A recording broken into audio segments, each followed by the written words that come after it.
Welcome to the impending shit show that is the Comics Aficionados. Things are not running smoothly, and I expect that to happen for the entire 2.5 hours.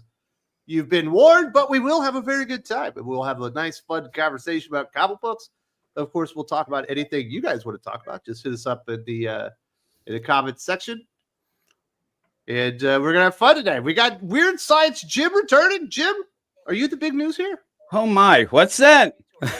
What's happening? Jim was already tuning out. No, I actually I put the show on, and all of a sudden it came kicking in. I forgot to mute it, so I heard Double West. That's what I heard. But Beautiful. I'm back. I got called into action. I think maybe I'll probably show up a little more. I was kind of stepping back a bit, but yeah, the hell with it. If you'll have me. Who cares about there's always going to be someone in the comments that says you're a douchebag. It's not just, I explained it to you on our Hot or Not. It's not just that. It's that I was thinking I was bringing the show down. So, down to my level. So I backed off a little. But definitely I'm not. Thank you, Doc. We need Jim to hit a near-death experience this week and realize that, he wants to live again. That is true. That is true. Because you had no weird run-ins. No. This week, the only thing I had was I ate a lot of curry. And that kind of, cleaned me out. Yeah, it will. I love curry. I do too. I get obsessed with things. So when I eat something, I eat it every day for 2 weeks. And I've eaten curry now for 5 straight days. So I'm sweating curry. That's what I'm doing. I can verify this. When Jim and I were recording the Hot or Not podcast, he wouldn't stop telling me about this slow cooker full of curry that he had in his 8x8 office. Yeah, I have an 8x8 office that also serves as my little cooking area as well.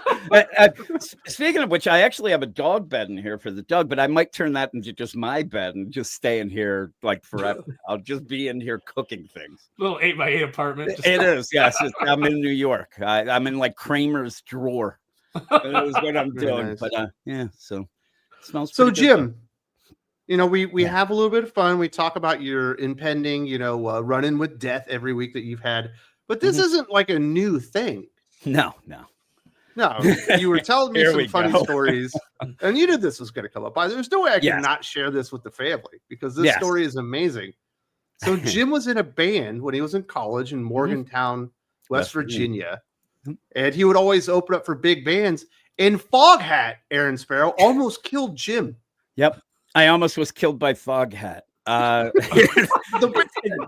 Speaking, there are bands it went from, say, Foghat we opened up for, Kansas. And again, this is mid-90s. So that shows this isn't again, when was Foghat's big time? But the idea of these bands, that they would show up in town, and we had a large repertoire of songs, so we could kind of fill in and open for a lot of different bands and things like that. We actually opened up. There's another story that I'll tell you sometime, Wes.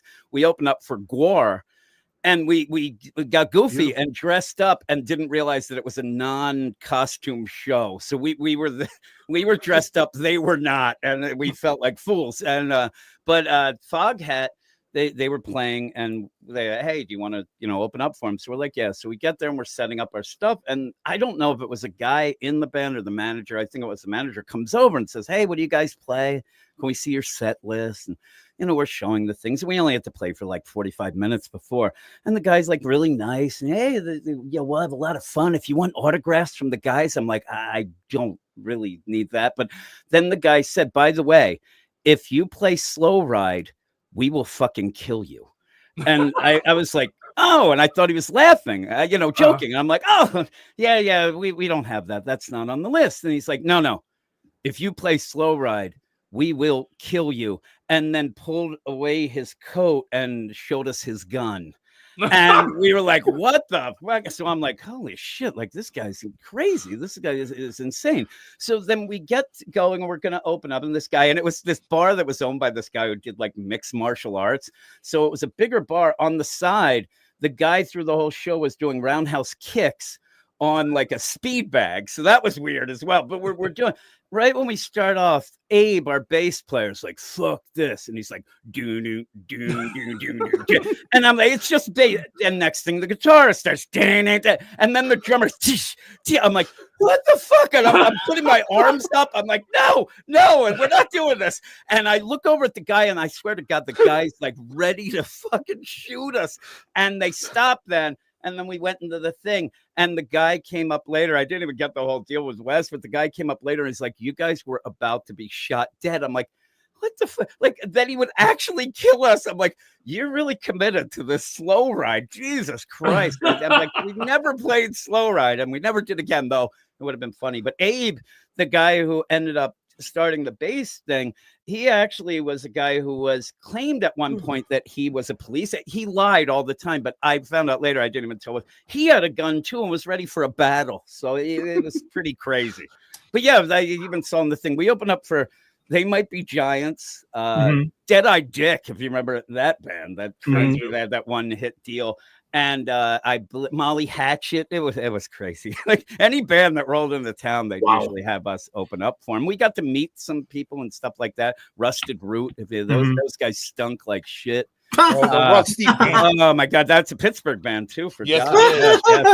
Fucking hated those. Yeah, I hated them too. We were actually in a studio deal when they were doing that song and that big album or whatever. And I'm telling you, it seemed like a commune had rolled into town, and they were just hanging out, living in the studio, just stinking up the place. Just smelled like shit. Yes. Yeah. They were stinky, but a bunch of other bands. Don't bury the lead, Jim. You got bodied by fucking Fog Hat.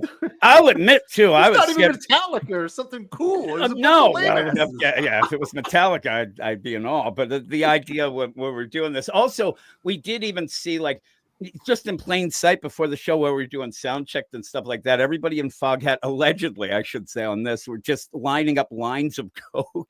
It was pretty crazy. It was a pretty crazy deal. So the guy almost killed us. One guy's doing roundhouse kicks like he's Jean-Claude Van Damme. It was a weird show. We got the hell out of there too. We did not. I didn't sit and wait and watch Foghat. I got the hell out of there. I love that show. Next thing you know, the Foghat starts, the lead singer's freaking out. You don't know why. He's about to be assassinated. And it was one of those things. I don't even know if any of the original members were. I have no idea. I just got the hell out of there. So yeah, it's pretty crazy. Slow ride. Did you get your autograph? No, that'd be funny. I'm giving them my autograph, but and that's the thing too. Doing all that, I actually no college debt, nothing. I paid for my whole entire college. All my everything was paid for by the band. That's as Gen X as it gets, Jim. Yeah. I'm going to go to college and work odd jobs for fucking 5 years and get it all. Open up for Foghat. War. No, you're supposed to get crippling debt for a useless degree. Jim played the fourth stage at Lollapalooza in '92. Exactly. Just didn't want to brag about it. That'd be awesome. If you would have asked me before today, has anyone ever been threatened with death over the song "Slow Ride"? I would have like, you mean like a guy that keeps playing it on the jukebox? I was just going to say, that's what you would think. It's like, you play "Slow Ride" one more time, asshole. I'll kill you. And it says, "Take it easy, man." Slow ride. They weren't taking it easy. That's like, I swear to God, if you play "Don't Worry, Be Happy," I will kill you because my song. Yeah. I am happy. That'd be good. Yeah, so there. That was a past experience of almost dying. I did have a whole. But no, this has always been a thing, and I think my mom was trying to kill me my whole childhood. But I did also have a stack of amps follow me at one point. Broke my hand. That was another thing. I was a bit drunk. Tried climbing. I thought I was like Eddie Vedder. I was climbing up these damn things, and they just fell. I almost got crushed. Beautiful. Well, thank you for sharing that with us, Jim. Yes. Hey. People don't realize just how amazing the Hot or Not podcast is. Just drilling down to the insanity that is Jim's life, not just now, but always. Yeah. And when we record in the afternoon, and I'm kind of like chipper, and I'm all over the place. So I'm glad people seem to like it, though. Oh, yeah. They love that show. You got anything special happening on the channel? Any dirty songs people need to know about? I do have the dirty songs. They just come out. I was doing them each day, but it's every 3 days now for your dirty song fix over at Sus Records. But also, just as an aside, The guy Eric, who usually had done the podcast with me for 10 years, he quit. He quit again, but this time it seems permanent.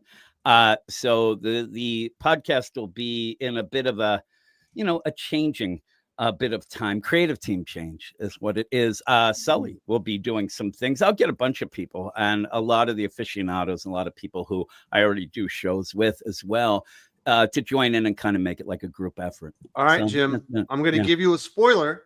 Oh, Sully's #1 DC comic book of 2025 is going to be Crypto, the last dog of Krypton. Oh, me and Sully talked some Marvel comics yesterday, and I told everybody by the end, if they hadn't heard Sully, he likes anything with animals and anything that sucks. Anything with onomatopoeia. Onomatopoeia and everything. But we had a good time. We talked the Volstagg Captain America and Red Hulk. We talked yesterday, so it was kind of fun. Well, not kind of fun. It was really fun. Yeah. So, and now I'm going to put that up on YouTube as well. So that'll be up the next couple of deals. And some people even asked about certain reviews. I've been putting up the full podcast on YouTube for now, but I will start doing full podcasts, but then the individual reviews themselves. I'm going to kind of up the game a bit, I guess. Try to. He's taking it to the next level, folks. Yes, the next level indeed. And we've also got returning to the channel, first time, a long time, Gervain Dargan, the man behind Animated Concepts, Chicago's finest, the man we all know and love. Gervain, are you there, or are you dropping the kids off? Well, no, I ain't dropping the kids off, but I got to follow that. Oh, yeah, you're great. There's almost getting murdered by Foghat. Yes, it's murdered by Foghat. So I did end up.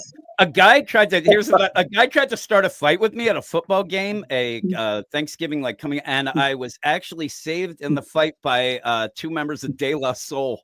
That's another story we can talk about later. It was pretty crazy in Amityville, New York. So yeah, there you go. You need to start a new band and call it "Murdered by Foghat." That's great. But I'm sorry. I just wanted to that came up too. So that's cooler than Foghat, though. I wish I had a PM Dawn story where I was about to get roughed up and PM Dawn came to my fucking aid and saying it's my time afterwards. It'd be great. That guy's a little too much of a pacifist, I think. The guy from PM Dawn, that big giant dude of his.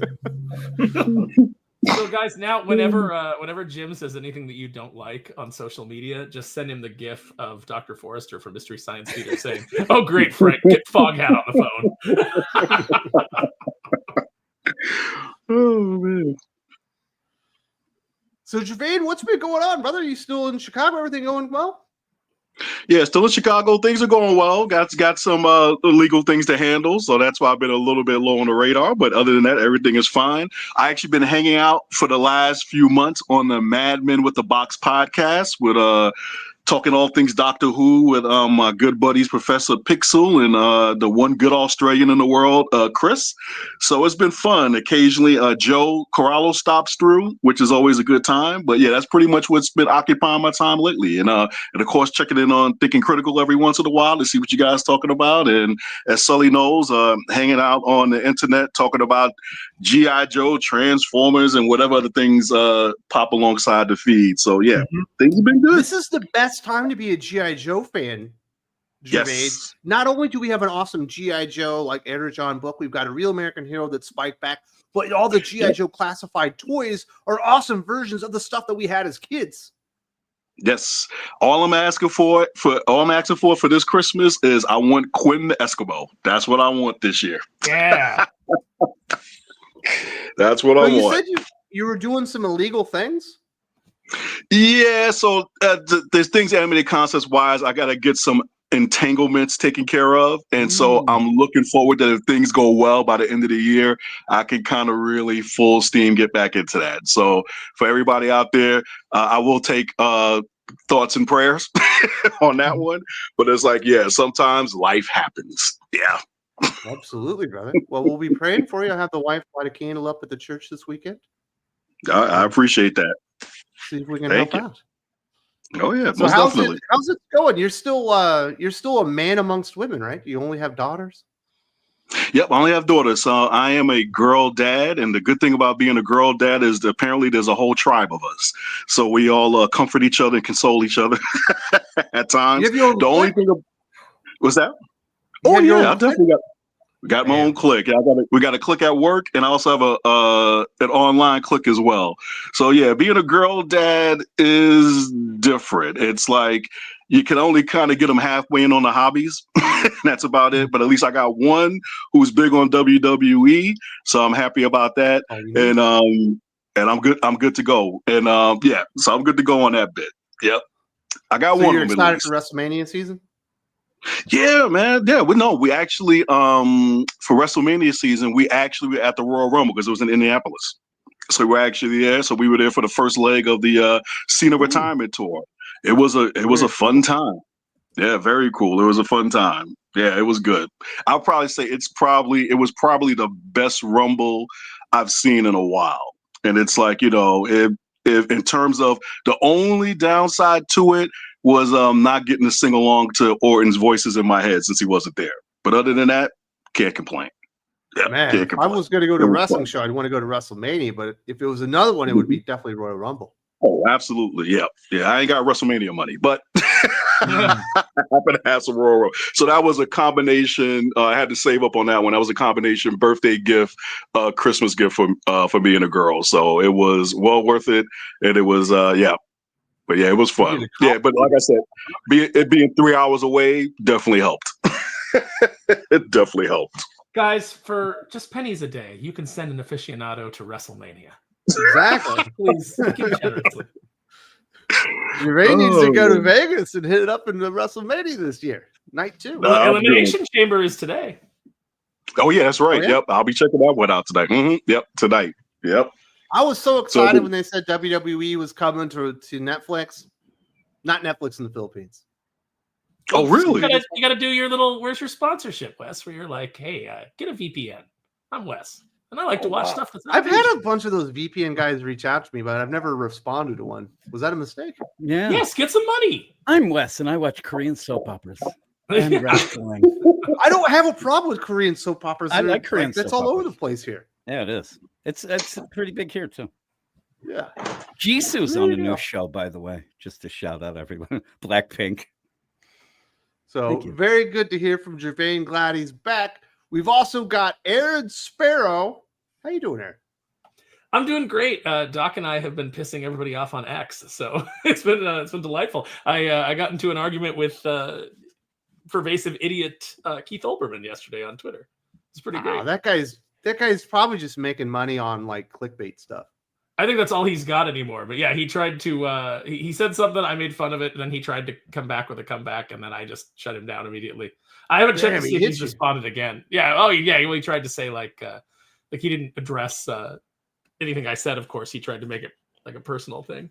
And he was like, your profile picture doesn't have to look like a flaccid dick. And I was like, oh, I mean, you'd know more about flaccid dicks than I ever will. I mean, I think it's great that we finally found your one area of expertise. And I'm sure it's gone on from there. But yeah. He must be great on ESPN. Did he?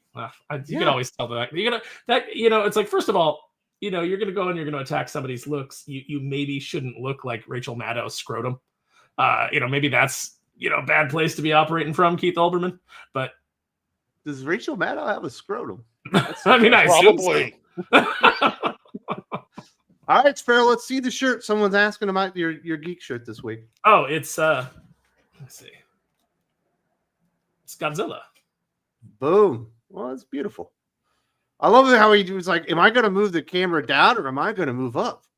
Yeah, I had to have that moment of decision. I was like, what am I going to do? Am I going to stand? I was like, no, nobody wants to hear my knees creak. It's like Fight Club. Now the ultimate choice, the front or the back. Half the edits I have to do in my YouTube videos are like my elbows popping as I'm like moving my arms. Like I'm so old. I made a friend at once because she was a girl at Walmart that was like, she was a checkout girl. And I went to buy something and I needed my ID. I was buying some wine.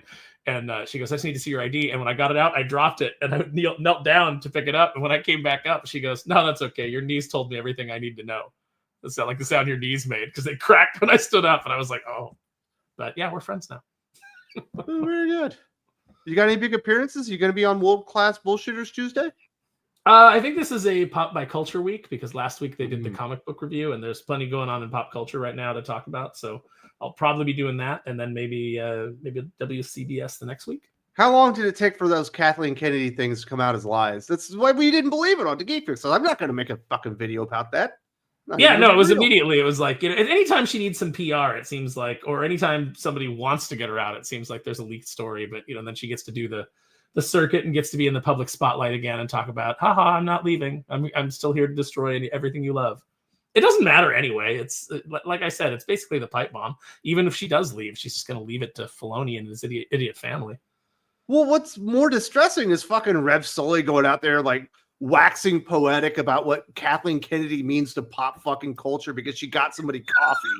Like, get the fuck out of here, Sully. Embarrassing. It is embarrassing. How embarrassing. Oh, come on. Seriously, all I said was just like, come on. Like, I'm not agreeing with her, but she's like Hollywood royalty in that town. It's like that episode of The Simpsons. Where Getting coffee does not make you royalty. No, but she's married to Frank Marshall, and he's a big-time Hollywood producer and has been. Okay, so being the queen of pedo town, like, are we supposed to be like, oh, how impressive? Their thing, man. They take. Okay, I remember about in the mid-1990s, Howard Stern is interviewing Chris Rock, and he says, "Chris, I don't think your sense of humor is going to go well." They take that very seriously, and guess what? Chris bombed that night because he's like making fun of them too scathingly, and they take that shit seriously. She's going to have all the pomp and circumstances. She's going to have a huge golden parachute. They're going to name buildings after her. Oh, they're going to do that, but like they're not going to be able to see. This is not the same Hollywood. This Hollywood is vulnerable. It's exposed, and also, with social media now and everybody kind of having a voice, and it's like they can't control the narrative anymore. So they're going to craft it as like, oh, look at this wonderful career that she's had, and they're not going to focus on the last 13, where she has proven to be the worst studio head of all time. She's the and then there will be like 2 weeks of wall to wall. How fucking incompetent was this person? Everyone will laugh at her, and that will be her legacy. Mm-hmm. And then in 20 years, when someone's like, hey, so you're getting into Star Wars, make sure you avoid anything Disney made because it was awful because of this lady that you've never heard of that Sully thinks is royalty. I haven't talked to Chris Gore, but Chris Gore apparently said that he's got sources that said that they've been trying to unload Star Wars for like 7 years or 7 months now, and like nobody's taken. Did you guys see that? I've got to ask him about that. Yeah, I don't know more about it. I'd love to know. Like, I'm shocked that Amazon wouldn't want it. I mean, it feels like Amazon would be the one to snap it up, right? Yes, and then that would be the logical one. Mm-hmm. Big ass fucking IP that comes not only with shows and movies, it comes with merch. It all kind of synergizes with the Amazon business model. I mean, I don't think Amazon is prepared to take on the merch side of that, but they'd certainly want to take over the creative side. Maybe, who knows, because the Star Wars is so woven into the parks now and all the things that, you'd probably have to negotiate with Disney to even buy the property from them so they could continue to have their Star Wars land and all the things that they do.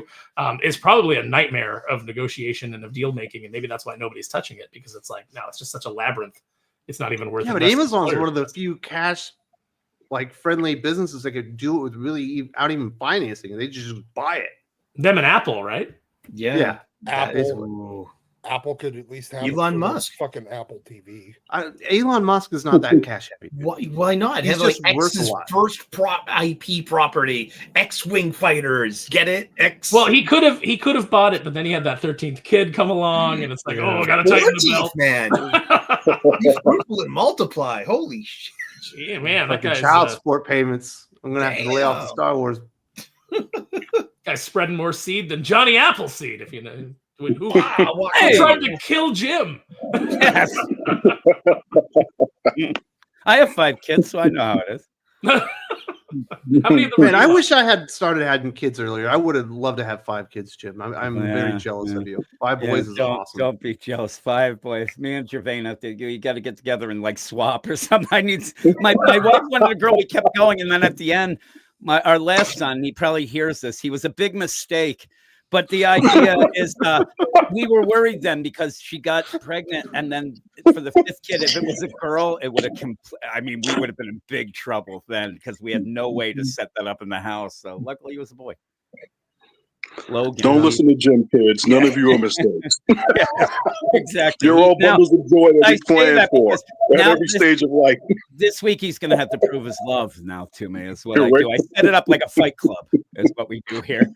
You think that's why Bob Ross got into painting, was because he just had too many kids and he was just It might be. like, oh look, it's just another little happy accident. We'll just paint a tree over it. But yeah, I'm jealous, Jim. I wish I could have 5 boys. Yeah, send some over. My wife said no mas. We're done. So, but 3 is pretty good. Yep, that is good. Yeah, that's a beach volleyball team with a sub. You know what I mean? It's not There a you go. basketball team, but I can deal with it. Who else we got? We got Sully in the house, soon to be joining the ranks of the Weird Science family, as well as Thing Critical, doing official stuff with Jim, having just terrible takes on Star Wars left and right that are kind of embarrassing. But you haven't heard anything yet. I kind of enjoyed this week's The Rise of Skywalker #1, and also Star Wars: The High Republic. The what was it called? The Fall of the Jedi, or what was it? The new High Republic volume, by Kevin Scott. Kevin Scott. Yeah, I thought it was all right. I think that the current Star this Wars. This is how bad Star Wars is. Yeah. With Kathleen Kennedy, you said I thought it was all right. Was an enormous improvement for you. Yes. And you're lauding it as if it's the highest level of achievement. I know it's kind of readable. It's the Baron Harkonnen replacing the Beast Raban with Fade. You know what I mean? You'll be like, oh, he's our savior. I know.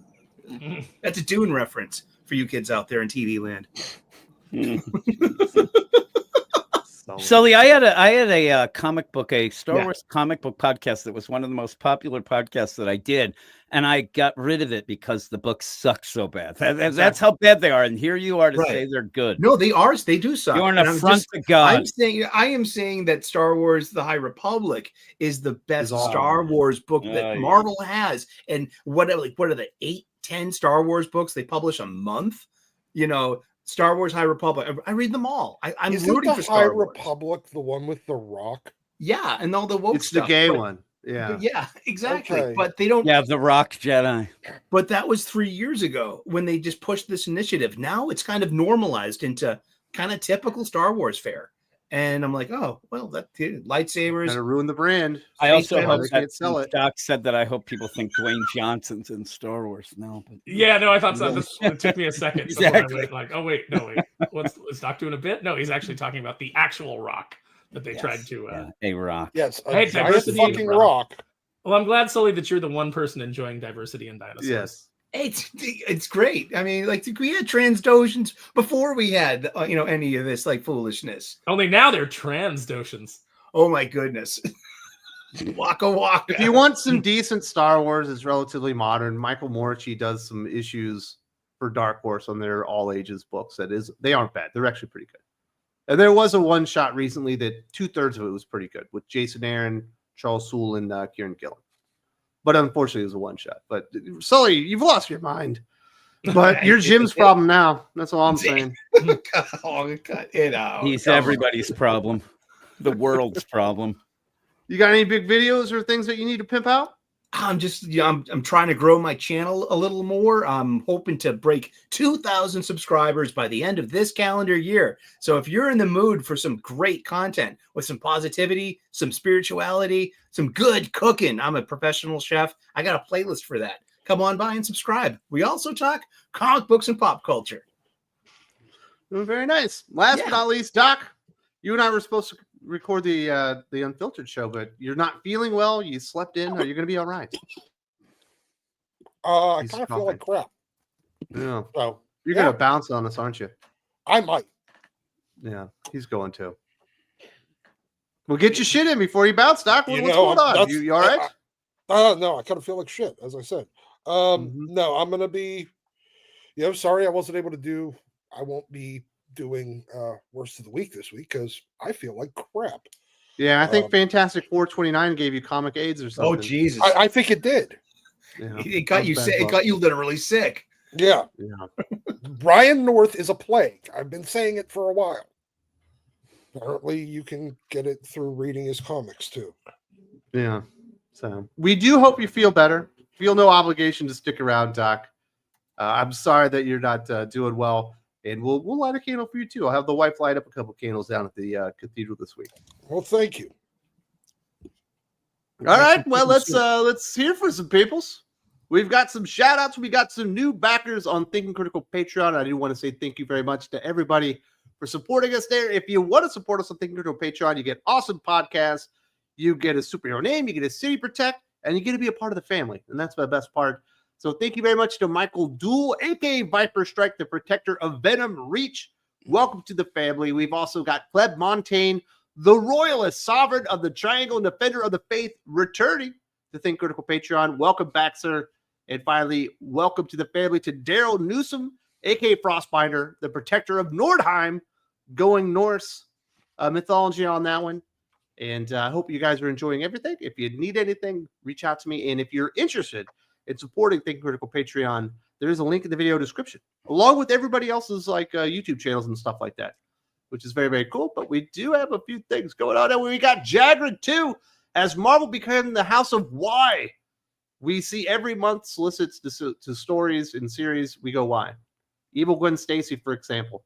Readers go why. Listen, you say stuff like that about Gwen Stacy, and it makes you a shithead.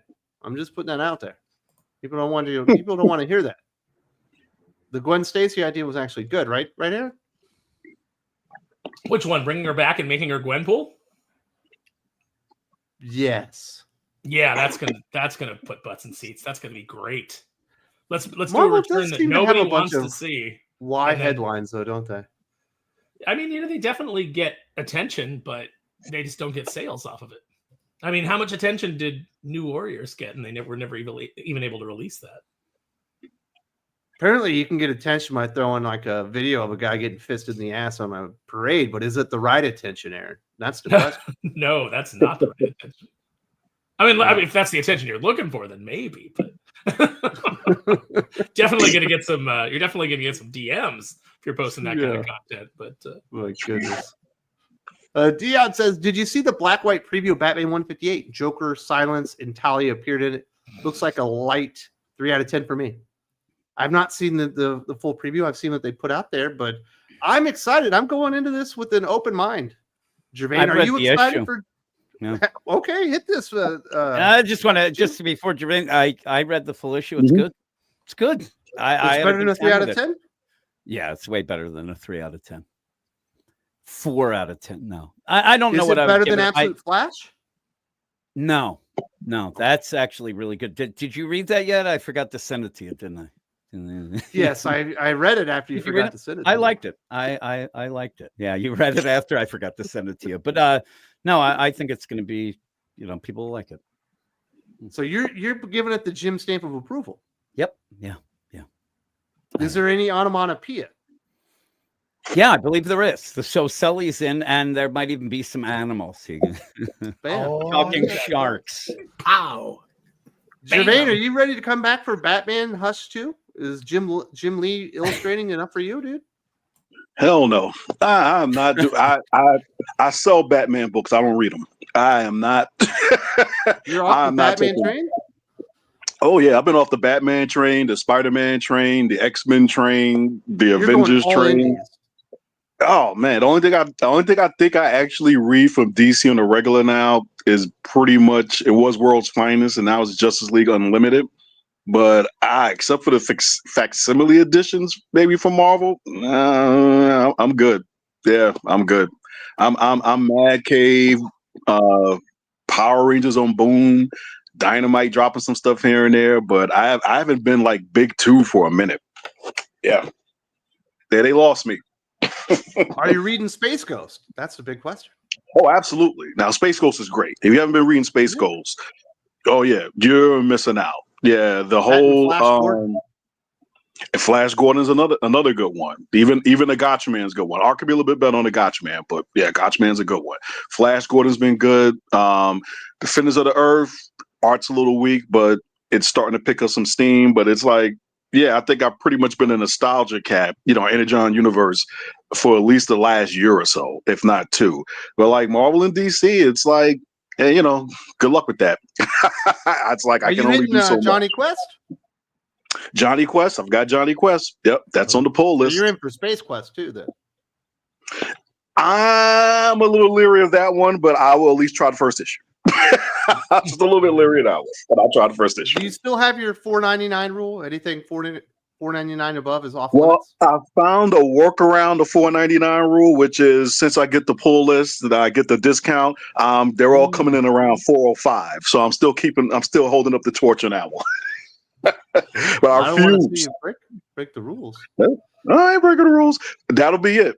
So if those discounts go, well, we'll see. Now that Diamond's out of the, we'll see. Now that Diamond's out of the picture, if it goes up to $5, yeah, guys, you won't have to worry about the DEI department hounding you down anymore to get back on the show. We'll just put it that way. Oh, Rich Johnson told us everything was going up $1. That next week after Diamond, it was like everything's going to be $1 more next week. Well, fellas, then I'm here to announce my retirement from the Comics Aficionados because I will not be able to come on here and talk about anything. I'll see you online, Sully and Aaron. Put it that way. Odin Error 87 Morning Gang. Looks like on a recent Q&A, James Gunn revealed Lanterns won't draw inspiration from existing material, but will have Tom King write his own story. DC must love losing money. That was incredibly depressing, Aaron. In fact, I will do a video about it. Perhaps that's what we'll talk about for the unfiltered thing later. But that was not what I wanted to hear at all. I got a really good tweet out of it, though. I got a really good tweet out of it where I wrote my own version of what I thought Tom King would do with the characters. I got a good one too. Yeah, I even fought with some people. Did you make a dirty song about it? I may. But the thing is, Tom King, two of the bigger things he did with Hal Jordan is in that booster shot deal that he went when they went back in time. Booster did himself, killed himself. And then the other one in the Heroes in Crisis, where you had all the the panels and everybody saying their catchphrase and things like that. And Hal says, "I don't know what will is." Yeah, and he's got a firm grasp of the character. Yeah, and even Wicked. At that point, even some older creators came out and just like, this is ridiculous. Why are you doing this? And he doesn't care. He doesn't know the characters. He changes them for himself and makes them miserable. Yep. Yeah, and everybody's a self-insert, and that's what I put out on Twitter. And the other half of this is Damon Lindelof is hugely involved with Lanterns. And although I like Lost, it's been 20 years since Lost. And you know what? Lindelof did HBO's Watchmen show, which was so terribly academic, postmodern, and woke that was just like, who really enjoyed that?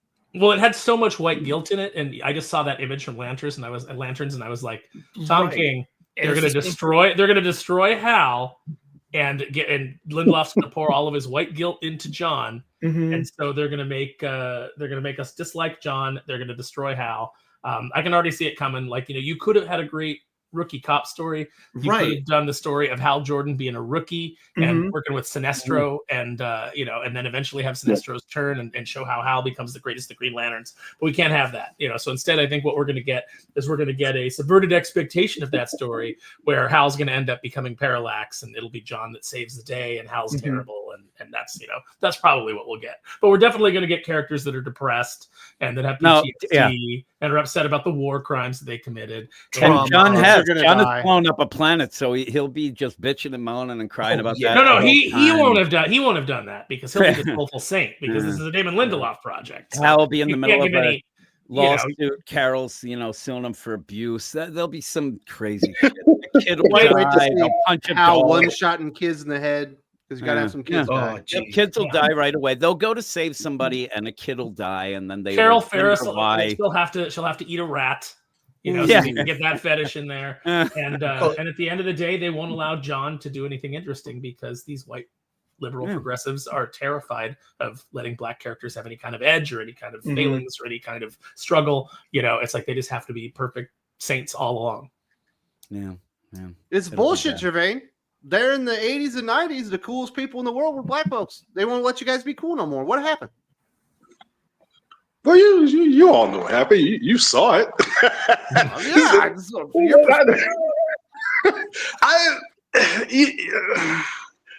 Look, I think for me, it's just, oh boy, and it's just, you have a bunch of people who think they know people like me, and they write books about people like me, and they don't know any people like me for real.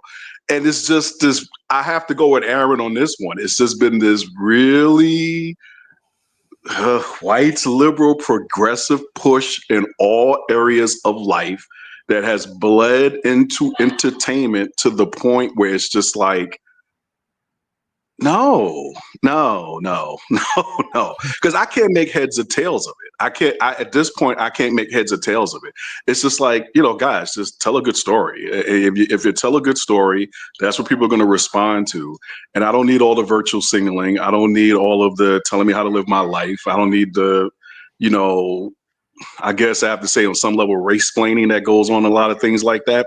But yeah, it's like, yeah, we used to be able to be cool, but I still have a personal vendetta against Tom King for his treatment of Mr. Terrific and Strange Adventures. Awesome. And that's one of the big reasons why I don't read the Big Two anymore. Because I'm like, I'm reading that story, and I'm like, it's bad enough. It's not like Adam Strange. It's kind of like with the peacemaker and vigilante characters. Everybody was like, oh, you're just ruining the characters. Like, okay, guys, were these really like set of defined characters to begin with to that point?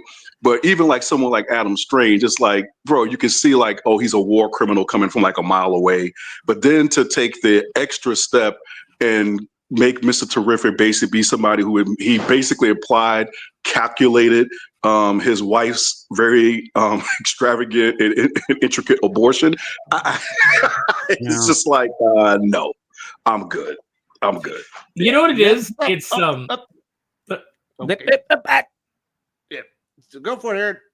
I say, okay, you know what it is? It's the if you ever saw the pilot episode of Curb Your Enthusiasm, there's a moment where Larry's walking with Jeff Garlin, his agent, and they pass a black guy in the hall, and Larry like gives him like this nod, like this enthusiastic kind of nod, and then as they walk past him, Jeff Garlin goes, "Do you know that guy?"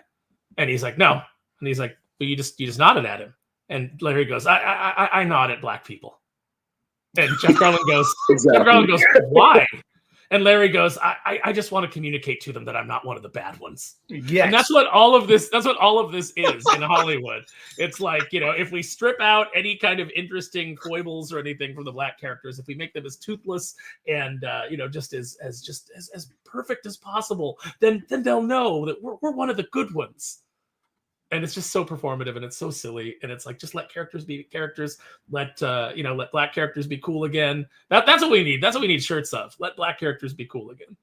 Yeah, and it's just unnecessary. So I mean, I liked Black Panther. I really did, and and I just remember a bunch of people. The big complaint I heard from a lot of people was the fact that he quote unquote couldn't have a love interest, and it's like things start to get obvious about the way they're going about things and doing things. And it's just like, we were talking to my daughters about this yesterday, because now they have this casting of the Jesus Christ Superstar.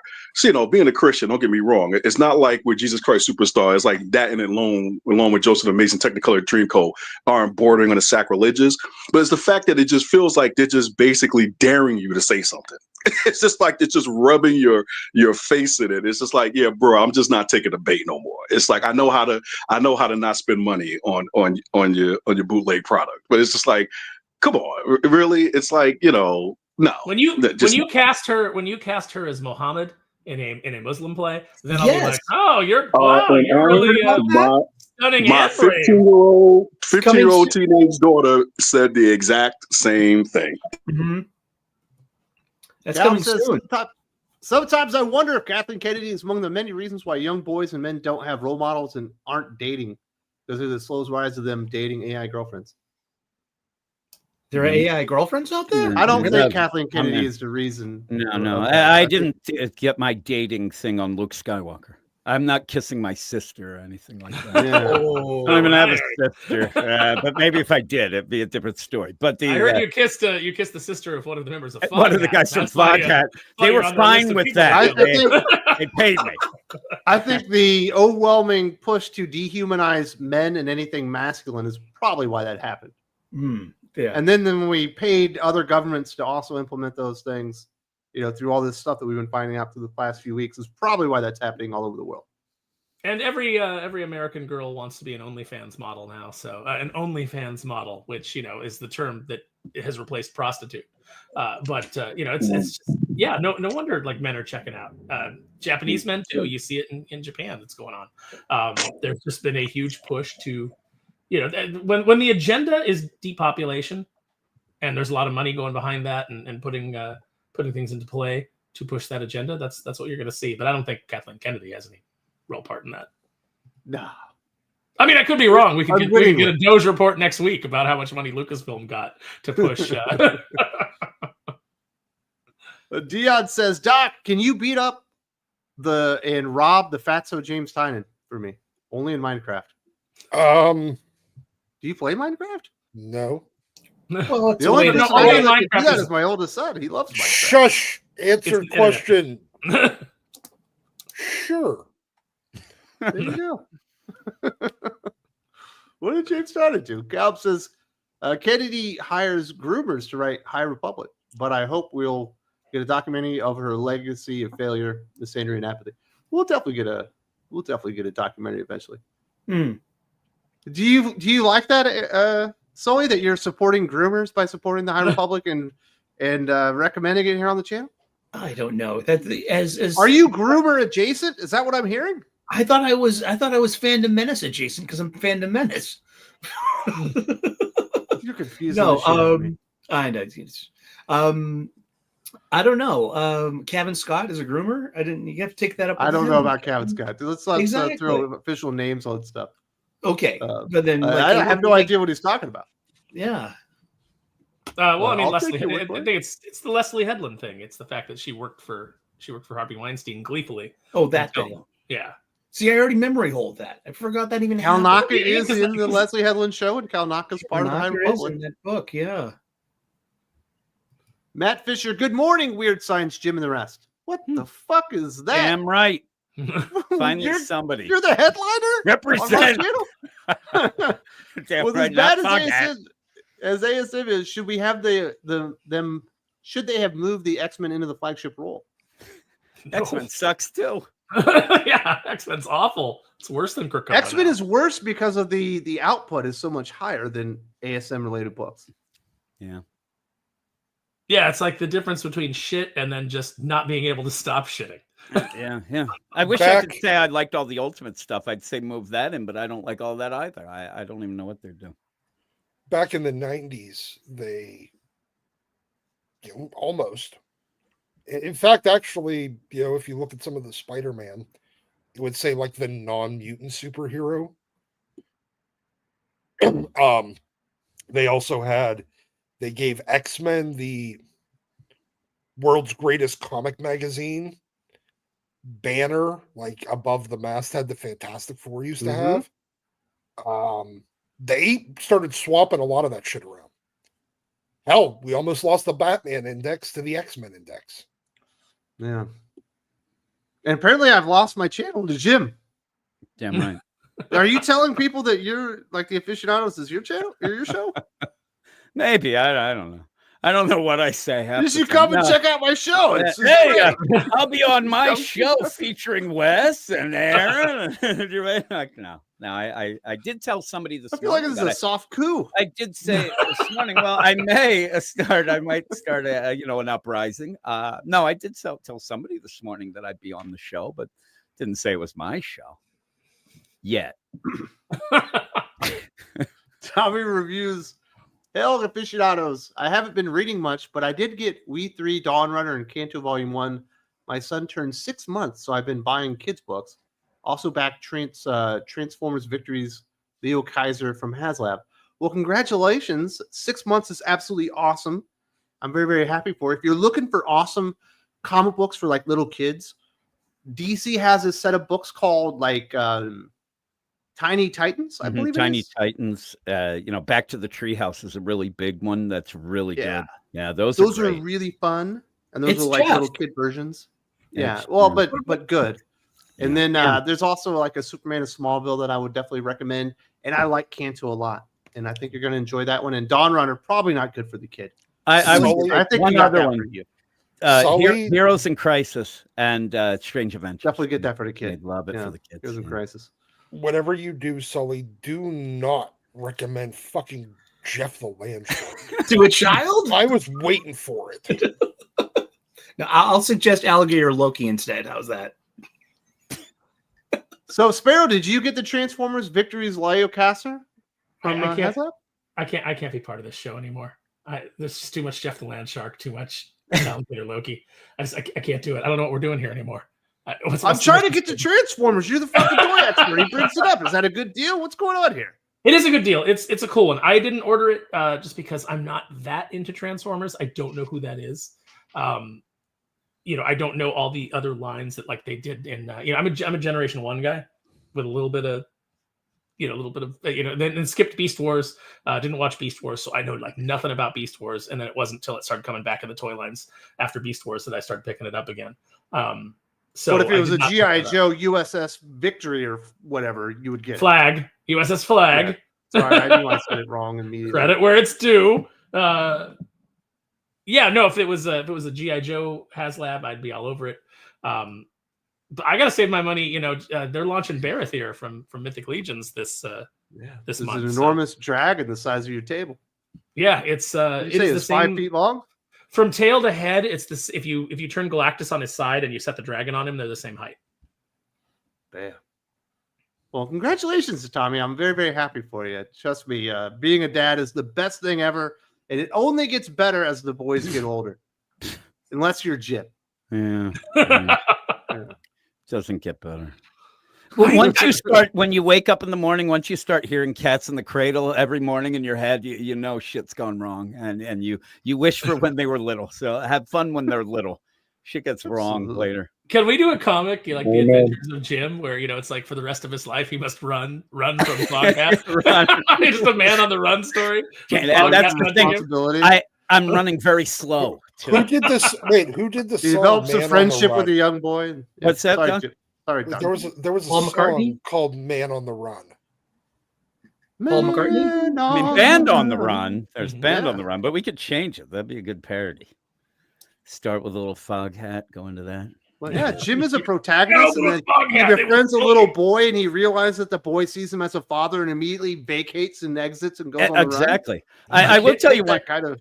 One point, it was a couple years ago, and me and my son, it was snowing, and we were walking to this donut shop right down the street from us that he actually works at now. And this guy pulled up, and he's like, "Hey, kids, you need a ride? It's warm in here." And then looked at me and saw I was an adult, went, "Oh shit!" and drove off. So yeah, there's things like that happen too. Because I do have the a youthful appearance.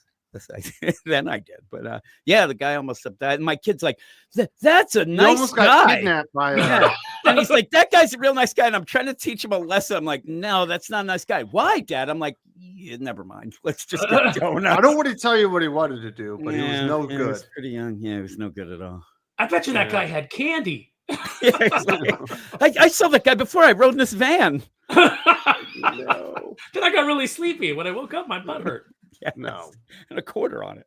We went too far. Matt says, "How lucky are we that Sully has joined us?" Hit the like button. Smash it. Thank you, Matt. Awesome. Now you're a full-time aficionado, Sully. We're not all that lucky, right? You're here. I'm lucky because you gave me the opportunity to fuck or fly, and guess what happened? I stuck. Like seriously, and I love it, man. This is a great way to spend my Saturday mornings hanging out with the best live chat in the world. It encourages you not to drink on Friday, so your consumption's down. This is really good because usually I'm so assed out and hungover on this show that I figured out that I just have a better time if I stay sober on Friday nights. It really nails the whole thing. You know what I mean? One day at a time. All right, Doc. So you're gonna bounce out of here, buddy? Yeah. I'm tired of staying muted the whole time, and we got one through our super chat directly for you. Is that all right if you do this one? Sure. Doc, I saw your YouTube videos. I give you a 10 out of 10 with a Mark Wade sticker on it. Please continue. I have like 3 videos on YouTube. One of them's a car engine. Doesn't get any better than that. Yeah. Then one is me cutting a block of I took an Iceman comic way back in the day, and froze it into a block of ice, and then I cut it in half I with a remember. Sawzall. That was the thing. That's awesome. That sounds cool. Yeah, and it was block of Iceman. I think I have an unboxing video from when I got like that McFarlane Spawn. You also have a tour of your man cave. Oh yeah, I do have a tour. Do you take All kinds of content. Sure. A drum solo? That kit of yours that you have behind you. Yeah, the drum kit. Yeah. Your drum kit. It's impressive. Yeah, I have. All right. All right, I gotta go. Yeah. Let's let Doc dip out and go take a nap. He sounds awful. I feel Hope you have a great day, brother. Have a great day, everybody. Feel better, Doc. Galb says Simu Liu died a lot last week on Invincible. Also, this week was pretty dark. I'm going to assume it was the Simu Liu like voice character. Probably, yeah. He's a new cast member on the show. Not like I don't watch Invincible, so I have no idea what's going on. Me neither. I don't either. I watched the first season, but after that, I kind of dipped out. Well, spoilers. You'd be all right. Diot says, wasn't Mac Fraction a part of AVX? It sucks. Yeah, wasn't that good? I mean, that was a Bendis. That was a Bendis-led event, but yeah, that was a Bendis event, AVX, and then because I remember like Wolverine and the X-Men around that time. That was a Jason Aaron book, right? Wasn't Fractions event the one with the hammers? Like everybody gets a hammer. Yeah, or Hammer time. Fear itself, and that's where everyone got like an Iron Man suit of armor. Man, remember Mario Brothers where you could get the one thing and you had the Hammer Bros and they would try to get you? That was like the best thing, dude. Did you ever see the Dorkly did one where Mario catches the hammer like and then throws it back, and then he's like just taking everybody's powers, and then by the end he's like floating in the little Lakitu cloud throwing hammers, going after Bowser. Bowser's like, get the hell out of here, get in the car. It's pretty good. Yeah, I find Matt Fraction to be excessively hit or miss. More siding towards miss, but like you said in your video, there's a reason that people call him Mr. Pseudoconic. Absolutely, she's definitely coming over to DC with it. I mean, she was already kind of there. She did that terrible Aquaman. Aquaman years ago. Wonder Woman Historia. Matt Fisher, only Star Waiters story, the only Star Wars story I'll read after the tossing of the original expanded universe will be the window return we all want. That's Sam J.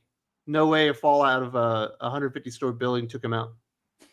Matt, you're going down a path I can't follow. You're breaking my heart. You're breaking my heart. I don't want to see Windu return. I don't. Yeah. But you were okay with Maul returning. Sure. The dark side's a pathway to many things people consider unnatural.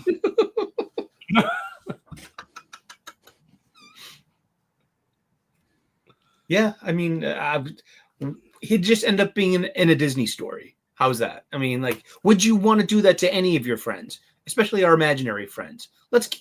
He's just better off dead. Yeah, it's like no matter what character you love. EU novels? I didn't read them all. I read a bunch of them. Yeah, but that means you read them. They were so fucking good. There was like almost no misses there. How did we get here?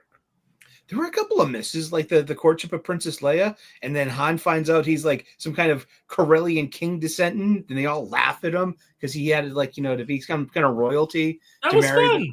Courtship of Princess Leia was fun.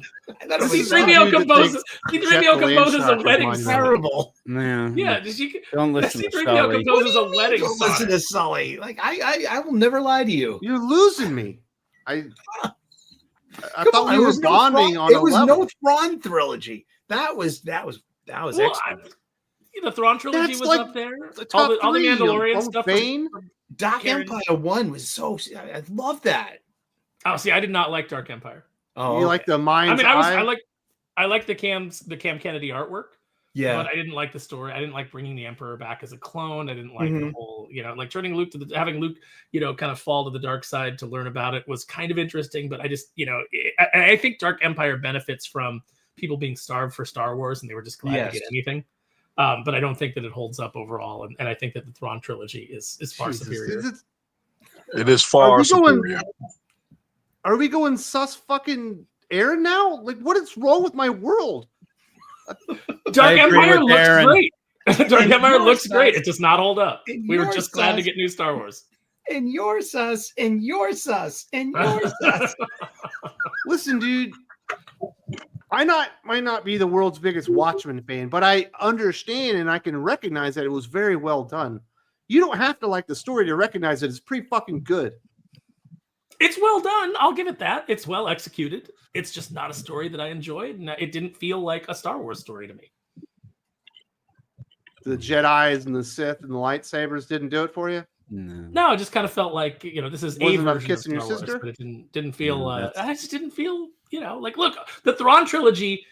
Every book opens with a Star Destroyer in space, just like every movie in the original trilogy did. He sets the tone immediately. It does, and I just don't think that we got the same kind of attention to detail in Dark Empire. So you don't like change? The Thrawn trilogy felt like an actual sequel. It wasn't like a spiritual successor or anything along those lines. It felt like it actually followed the original trilogy. I'm with Aaron on this one. It was the only thing definitely is the only thing I considered canon. I don't know if they consider it canon anymore, but if you haven't read Design Thrawn trilogy, you're missing out. There's a new Thrawn trilogy that is canon that was produced by Disney. It's not canon if you don't want it to be. Like, you can have your own canon, and nothing that Disney recognizes as canon do I recognize as canon. We do not promote headcanon on this channel. No. Now, you know what? In the case of Star Wars, I say headcanon's all you got left. Yes. Because otherwise, then you got to accept the Acolyte, you got to accept Ahsoka, you got to accept what's some of the other shit that they did. That god-awful Boba Fett. Is that the Boba Fett you want, Wes, in your canon? You want that Boba Fett from Book of Boba Fett? If we don't acknowledge the problems, we can never find a solution, Aaron. Yeah, let's acknowledge them right out. Here's the solution. None of that stuff exists. I go with my fan fiction only. My Job of the Slut deal is that's headcanon for me. That's all I go with. Man. Exactly. Jim had been like, he'd had that one holstered for 3 minutes waiting in the load. I was waiting. It changed too. I actually upped it. No one's ever really Gallup says, on what Gervais said about the White Savior, I get the feeling that Ironheart MCU is going to get the same reception that Miles Thor got. Oh, I hope she raps about Tony's fade. Yeah, I'll be honest. It's like I think why aren't they just letting this go? I mean, with Marvel now, whatever it was, like that whole vibe, that sensibility. What was that, like 20 years ago? It feels like, and it's like more like 9. 9? Okay. It's that must be just a pain multiplier then. But it's like it's not working. I think that's I think what this whole Kamala Khan thing is up on deck, and it's like the only one that they can even claim to have a modicum of success with is Miles Morales, and that's basically because of the Into the Spider-Verse. I'll fight people over Into the Spider-Verse and how well that has launched Miles into like mainstream America and affection, but no one cares about Ironheart.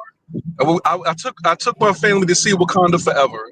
None of us cared about Ironheart. We weren't clamoring for more. Nobody cares. My daughter refuses to watch Miss Marvel, the TV show, and I pay for Disney Plus, so for her it's free. It's effectively free. She won't do it. We didn't go. We saw Captain Marvel. We were like, no, thank you. So when the Marvels came out, we were like, why? So I agree with the first super chat. It's become the house of why or what if. Well, she sucks. Well, what if we put her in a cartoon? She's terrible. Well, what if we give her a TV show? She's horrible. What if we give her like a star role in a movie? And it's like, and they just won't let it go. It's like you forgot about the video game that they said was Spider or Avengers and ended up being Kamala Khan. Yeah, AAA Kamala Khan game. Yeah, and it's like if the whole idea. So this is what the sense I get from people I talk to.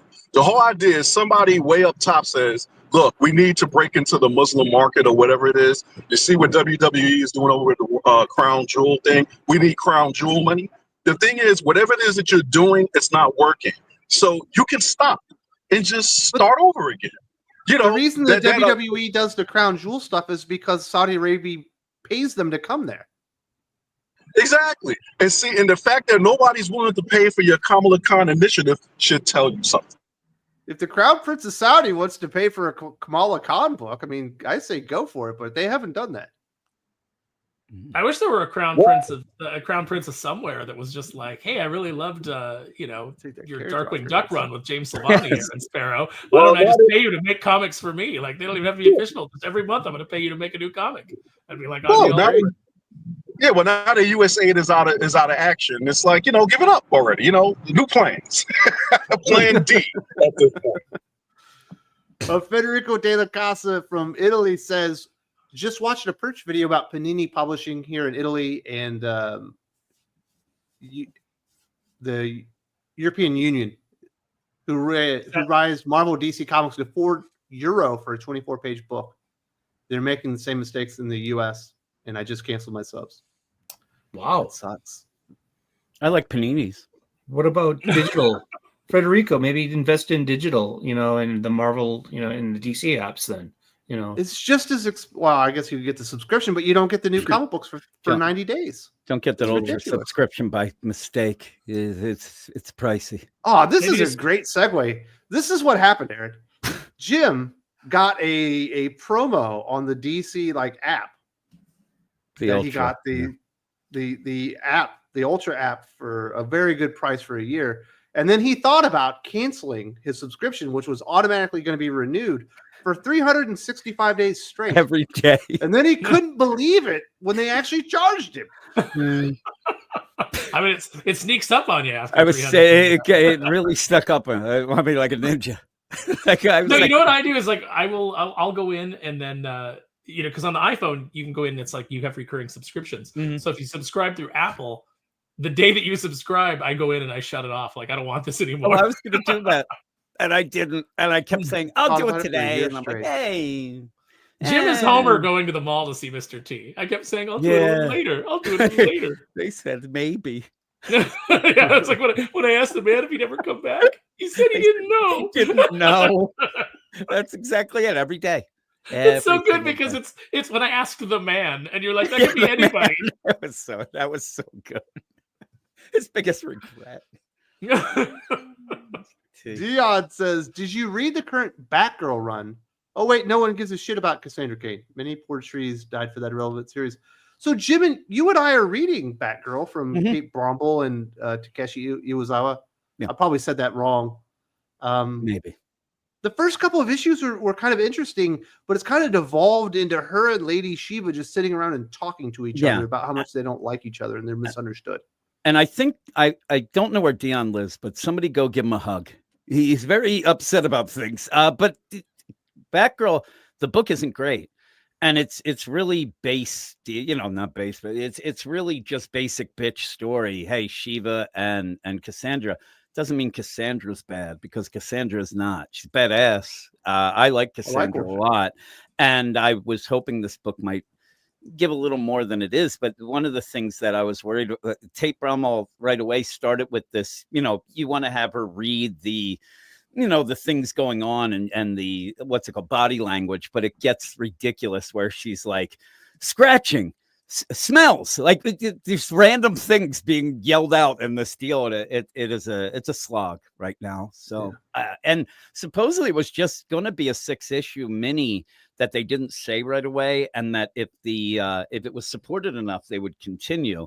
And Tate Brommel himself said that, and so it's continuing. So some people must be buying it, but I think they're buying it because they like Cassandra, not because the book's good, because it's not that great. It's kind of a basic bitch book.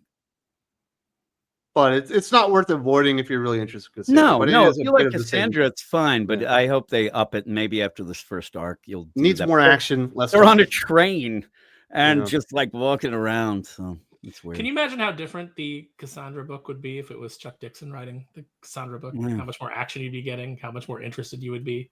There's all these guys that are like just sitting out there that they won't touch anymore.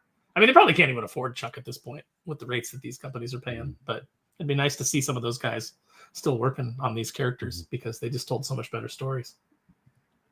Com says that he heard Warner Brothers yelled at James Mangold for the Joker 2. Yeah, I saw the Clownfish TV. I don't think it was James Mangold. I think he's mixing up the directors. But they Todd Phillips apparently the story's out there that he got excoriated by Zaslav for losing them all that money. Wow. He made him a lot of money to begin with. The first one did a bill.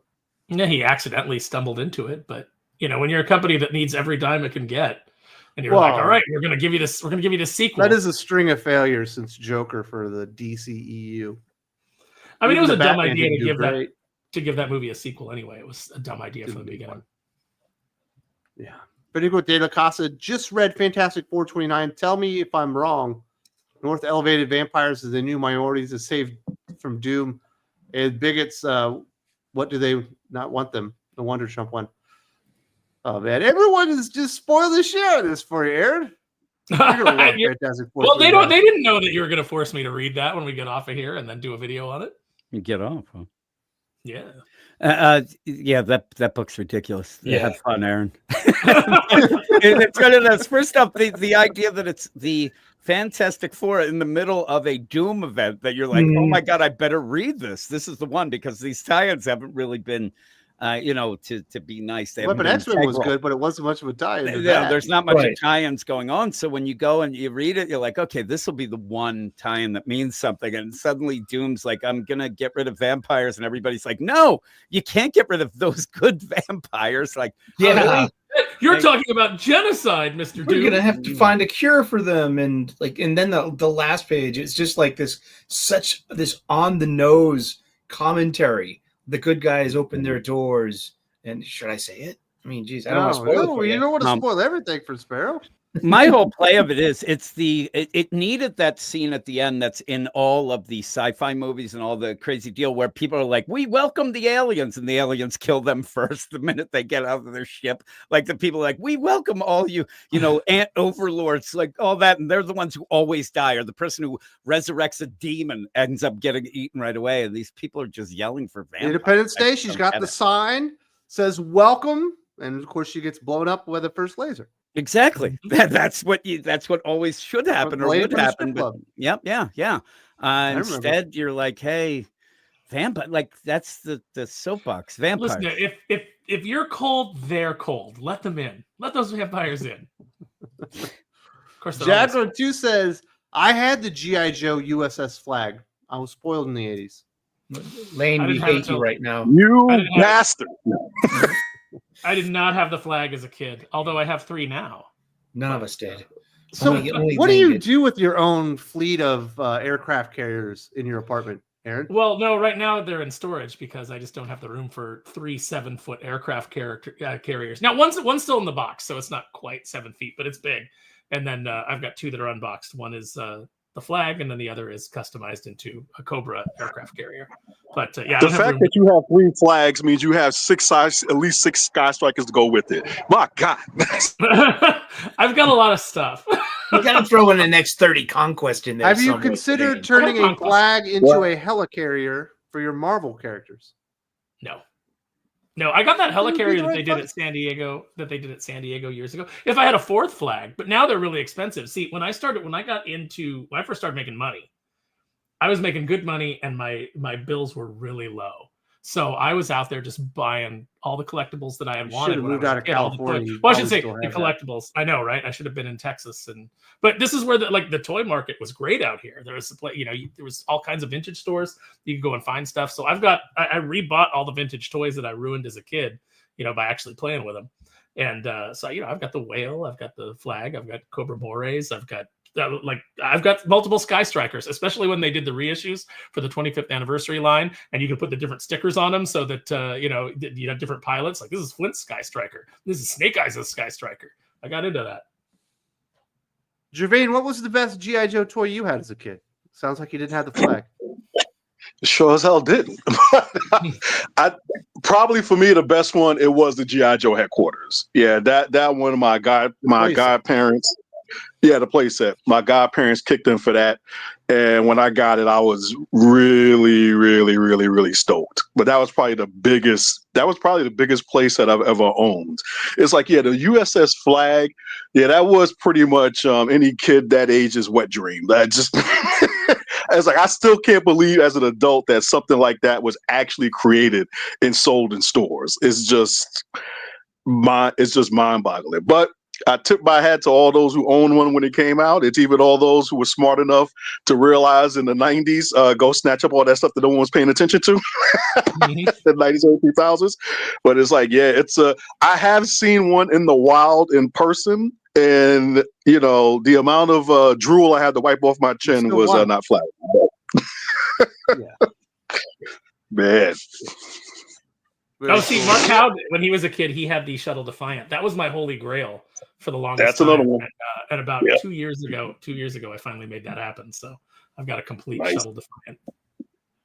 Dion says Warner Brothers fumble or South Park rights. Was he talking? I have not heard this story, so I don't know anything about I this. assumed it must have been in the news. Sully, you're in the dark web. What is he talking about? I have no idea, but I haven't watched a new episode of South Park in 15 years. That show's been on forever. Yeah, it was on when I was like an A1C in the Air Force. Dang. That was a while ago. So it's like 25 years or something like that. It's been a while since Brian Boitano won on it. Yeah, I think it started in 99. My goodness. Warner Brothers seems to be fumbling a lot of things. They just you and I talked, West, about all the video games they canceled, including the Wonder Woman game. Although I do see Astounding into Comics has a story right now that says that Gail Simone consulted on the Wonder Woman game, so maybe it's good that it was canceled. Probably. Matt Fisher, I never understand how we never got one scene of the quartet in the Falcon. Not one. Oh, he's talking about on the Disney Star Wars. We didn't get the Han, Luke, Leia, and Chewie. I don't know. Do you consider should Lando be in that group, Sparrow? I mean, you at least need the three. If Lando's in there, I'm not offended by it. But if they would have just given us Luke, Leia, and Han, and Chewie, Chewie's the fourth of the quartet to me, right? Well, not Lando. Lando's the That's what I was saying. But would you want to add Lando? I would consider him to be one of the key instrumental heroes as well. I would have him in the story. I don't necessarily need him in the Falcon. Before they rescued Leia, it was Obi-Wan in the famous cockpit scene that you even see it like on sunlight protectors for your windshield. Right. You know what I mean? You have Obi-Wan there. I have one of those that somebody gave me. And now I just put up the silver side because I don't want people thinking I like Star Wars. No, it would have to be Luke, Leia, Han, Chewie, and then the droids. That's who needs to be in the cockpit, and then they just go see Lando. He doesn't need to be in the cockpit. I throw Lando in there, and I throw a little co-pilot in with his ass. That guy was great too. Nine Numb, yeah. I felt bad for him. That's why I felt bad in Force Awakens. Like I didn't think about Leia and Han and everybody, but when I saw Nine Numb standing there and Akbar standing there in the briefing, I was like, these poor bastards have been fighting a war for like 40 years. Good Lord. Then he says, FYI, when they first went to WWE in Saudi, the prince asked for Yokozuna to be on the show. He'd been dead for 15 years. Yeah. That's why you got that Shawn Michaels out of retirement tag match when he was bald, and everyone was like, what the fuck happened to Shawn Michaels? Horrible. That was horrible. He had to carry it because everybody got hurt. And it was like Shawn was Undertaker was in the match? Yeah. Uh-huh. Oh my God. That was. But that's why they were doing it, because the Crown Prince of Saudi Arabia was paying so much money for these shows that there's like these big, enormous pools of money. But he was giving them. I mean, that's fine. That's not uncommon to like. Yeah, to professional wrestling. It's the guys are paid to like $5 million a show. You can have whoever the fuck you want. Yeah, well, exactly. And like Tony Khan, these are just action figures to him. So it doesn't matter that Yokozuna died 15 years ago. Why can't I have my Yokozuna? I just saw him on TV. The first Saudi Arabia shows were kind of weird because it was like these weird royal families were all around ringside. And then like way back was the crowd. But I think they've undone that and the crowd is right on the ring again, which was a big upgrade. And I think it was a good idea for them to come up with. Yeah, to come up with the annual belts just to have, so, it's like you keep your continuity straight and, you let them have theirs. And it's like, you fell for the world's greatest Royal Rumble? No, I didn't fall for that. But, like I'm saying, it's like you just it's a one-off. It's like, it's like a one shot. It happened. You don't have to read it. It doesn't mess with the main storyline. It's how actual event should be done. Take notes, comics. The actual event should be done. Gave us the greatest Titus O'Neil moment ever. Yes. Oh, he went under the ring. He's disappeared. It was the smoothest thing I've ever seen. If he had come up from the bottom, like in the middle, it would have been great. You're like, oh, I meant to do it. Yeah. Crawled to the other side and just popped up on the other side and eliminated somebody. Supposedly Titus O'Neil's like a really nice guy, and he's always out there like trying to help children and stuff. Yeah, no, apparently he's a really great ambassador, and he does like great stuff. But I don't think of any of that. I think of him going right underneath that ring like an idiot. Yeah, well, I mean, I think of that, but I also think of, I liked the primetime players. I thought that was a fun tag team, and just, Vince never did anything with it. Yeah, it didn't catch on. Yep. HH and the boys at Sigma Comics, well, boys and girls, Greetings Aficionados, always support this great team. When we return from Emerald City, we'll drop some big news with Wes. They will be doing the YouTube rounds. Aaron already knows. Let's go Indies. Yep, cool. I know some stuff. You know some stuff? I know some stuff. Is it exciting stuff? It's exciting stuff. Yeah. Oof. Well, we'll definitely have to get HH on the channel. It sounds like also Perch will be returning to the channel somewhat soon as well, so that could be fun. Yay. But definitely go check out Sigma Comics. They make the rounds. Did you ever get to see Sigma Comics at C2E2? Jermaine? No, I haven't. I'll be honest, I wasn't paying a ton of attention. I mean, I talked to the guys at because I haven't picked up one of their books in a while. The guys who did the We Live comic, The Scorza Brothers. Yeah, so those were the guys when I ran into them. I spent time talking to. I didn't really go and do the rounds, but I plan on doing C2E2 this year because last year I believe it was Joe reached out to me. Corolla reached out to want to get together for lunch and dinner, but it was too last minute and I wasn't planning on going. So if anybody's going to be there this year from the online crew, let me know. So, we got to get together, do lunch, do dinner, especially if you're going to be there, Sully. We got to do lunch, dinner, something while everybody's in town. Corolla to a deep dish? I don't know. I wouldn't do that. I'd actually take him to Big G's on the north side for some real pizza. What kind of Chicago ambassador are you? I am not in Chicago. Look, man, I am from the Bronx, New York, and I just happen to live in Chicago. Look, if you say Brooklyn one more time, bro, I'm gonna have to actually find you in the and hunt you down. You're gonna be in Dallas? I'll be there. But definitely support HH, the guys. Thank you so much for that, Super Comics. Jose to Beast, modernity is killing comics. It's disappointing. Yep. Yeah. Amen. It's weird. Everything is pivoting away from this stuff, and it feels like comics are still turning right into it. Well, you almost have to blame. Absolutely. You almost, and it's not. You almost have to blame Chris Claremont for this because this is unfortunately all of the ruined children and stepchildren of God Loves Man Kills. People just did not understand that was a one-time thing. It was a very specific story. It was told and it ended there, and it was never intended to go on to this degree. It's much like with Watchmen. It's 100%. Like people just missed the point.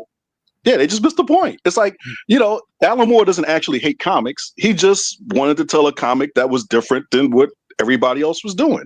And then everybody thinks these become the zeitgeist of where the industry needs to go, and they just forget to check in with the rest of us. It's like, yeah, I liked Watchmen. It was 12 months. It was great. It'll go up on the shelf, but yeah, I don't really need to see that again in terms of all my heroes on drugs. No, it's okay. I think the next big thing in comics is aspirational heroes making a comeback and a return to more Silver Age sensibilities. Maybe not so much of the sister kissing. You know what I mean? Maybe not the incest part, but all the good stuff. I think the next big thing in comics is Kneel Before Doomface. Still available on Kickstarter right now. Get yours now. Is Doomface aspirational? Doomface is pretty aspirational. There's some aspirational heroes in Doomface, and you may find some aspirations in Doomface himself. Yeah, but the modernity thing.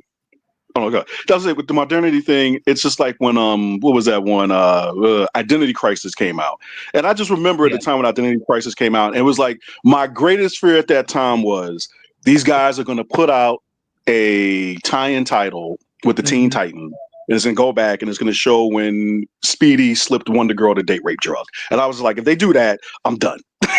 And it was because a few creators I was talking at the time were like kind of actually saying, yeah, I got pitched a time or two. And I was just like, okay, look, guys, it's just like there's a reason why when we had editors with Sanity, they would pump the brakes on this stuff. And I think it was Giffen at the time said it. He's like, oh, you think we didn't suggest stuff like this? Yeah, we've been suggesting stuff like this for years. They just wouldn't let them do it. And it's just like, and there's a reason why. And here we are. And unfortunately, once you get all the toothpaste out the tube, it's just really hard, kids, to put it back in. It's just not great. Think of the great homage cover you could have got, though. It's like, you always have all the answers, Green Lantern. What's your answer to this? My ward is a pervert.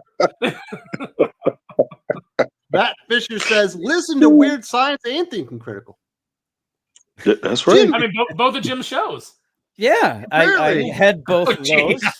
Am I like a sub-brand? Yeah. Just like my Star Wars fan fiction, Jar Jar Twinks, I have that going on as well on the side. But yeah, listen to both my shows; they're great. I like the idea of Thinking Critical, a division of Weird Science. Yes, a subsidiary. See, Jim's a vampire. Jim's a vampire, Wes. You shouldn't have invited him in. That's what happened. True. He invited me in. I'm taking over. Whoops. Think of the vampires. Think of the vampires. Why won't someone think of the poor vampires? Sally Akibay says, are you guys excited for the Elimination Chamber today? I am. Oh, hell yeah. Yep. I can't wait to see CM Punk and Seth Rollins and Drew McIntyre just beat the hell out of each other. And Logan Paul. Beat the hell out of Logan Paul. Oh, I forgot about Logan Paul. Yeah, he's such a good heel because he comes in and you automatically hate him, and then he just makes you hate him more. Yeah. Sounds like it. Jose to B says, Doomface signing soon? I need that Trudeau cover. I mean, if you order the cover, I will sign it for you before we ship it out. Does he have to hit you up on Instagram or something? Where can he let you know? No, there's an option to have it signed on the Kickstarter page. Oh, well, there you go. Well, it sounds like Sparrow's got all the fucking answers. Yeah, and if when I'm doing it, like if I know if I'm like, oh, this is aficionado, I'll throw a little extra mustard on the hot dog. I'll make sure to do something special. A heart over one of the letters. That's right. Have a cool summer, Aaron Sparrow. See you next year. Never change. We do have this Marvel stuff. It's been out for a couple weeks. Maybe we talked about it a little bit last week, but I didn't think that we got into it too much. Of course, Doc's not here and he's the X-Men guy, but I know, Sparrow, you're a huge X-Men fan. We're going to be getting all these Giant Science X-Men issues that are going to totally rewrite the canon of X-Men comic books and include Kamala Khan in them. And it just feels like the most shoot yourself in the dick move ever.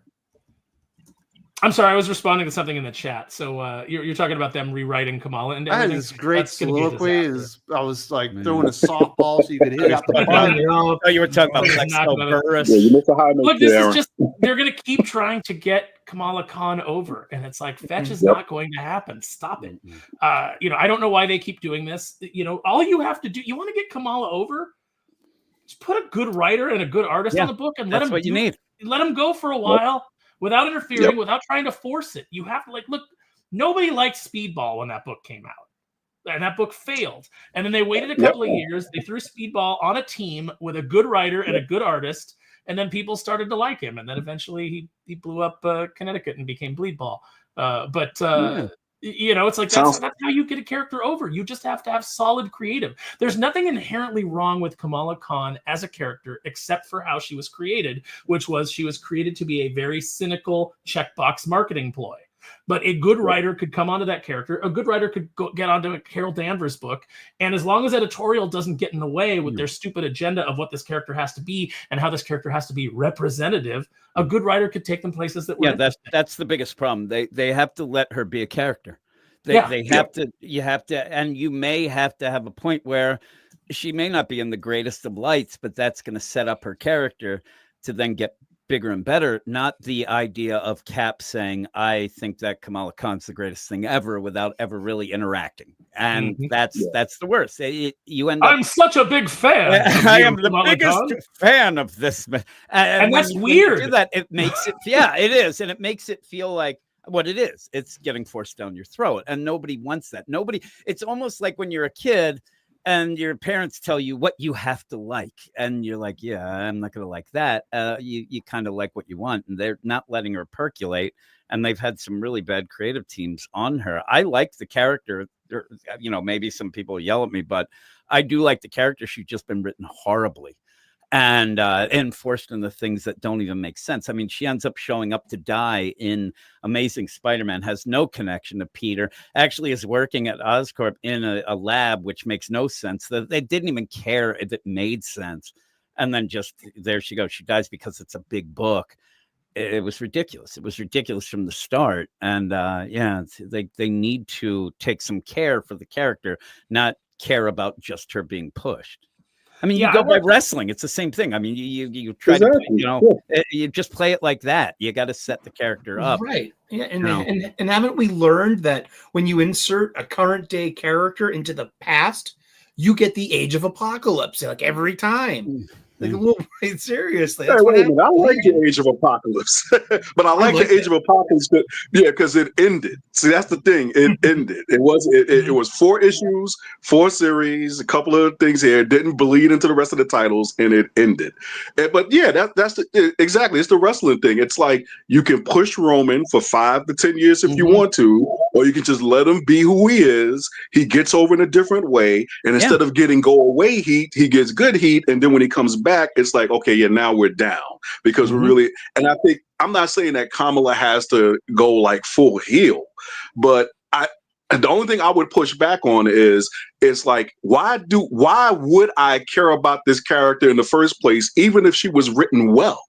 That's what I don't understand. It's like, she's like, what, a Muslim Mr. Fantastic that nobody asked for? Because I was just amazed. She's the only person who was proud to be from New Jersey. That's why I like it. Oh my goodness!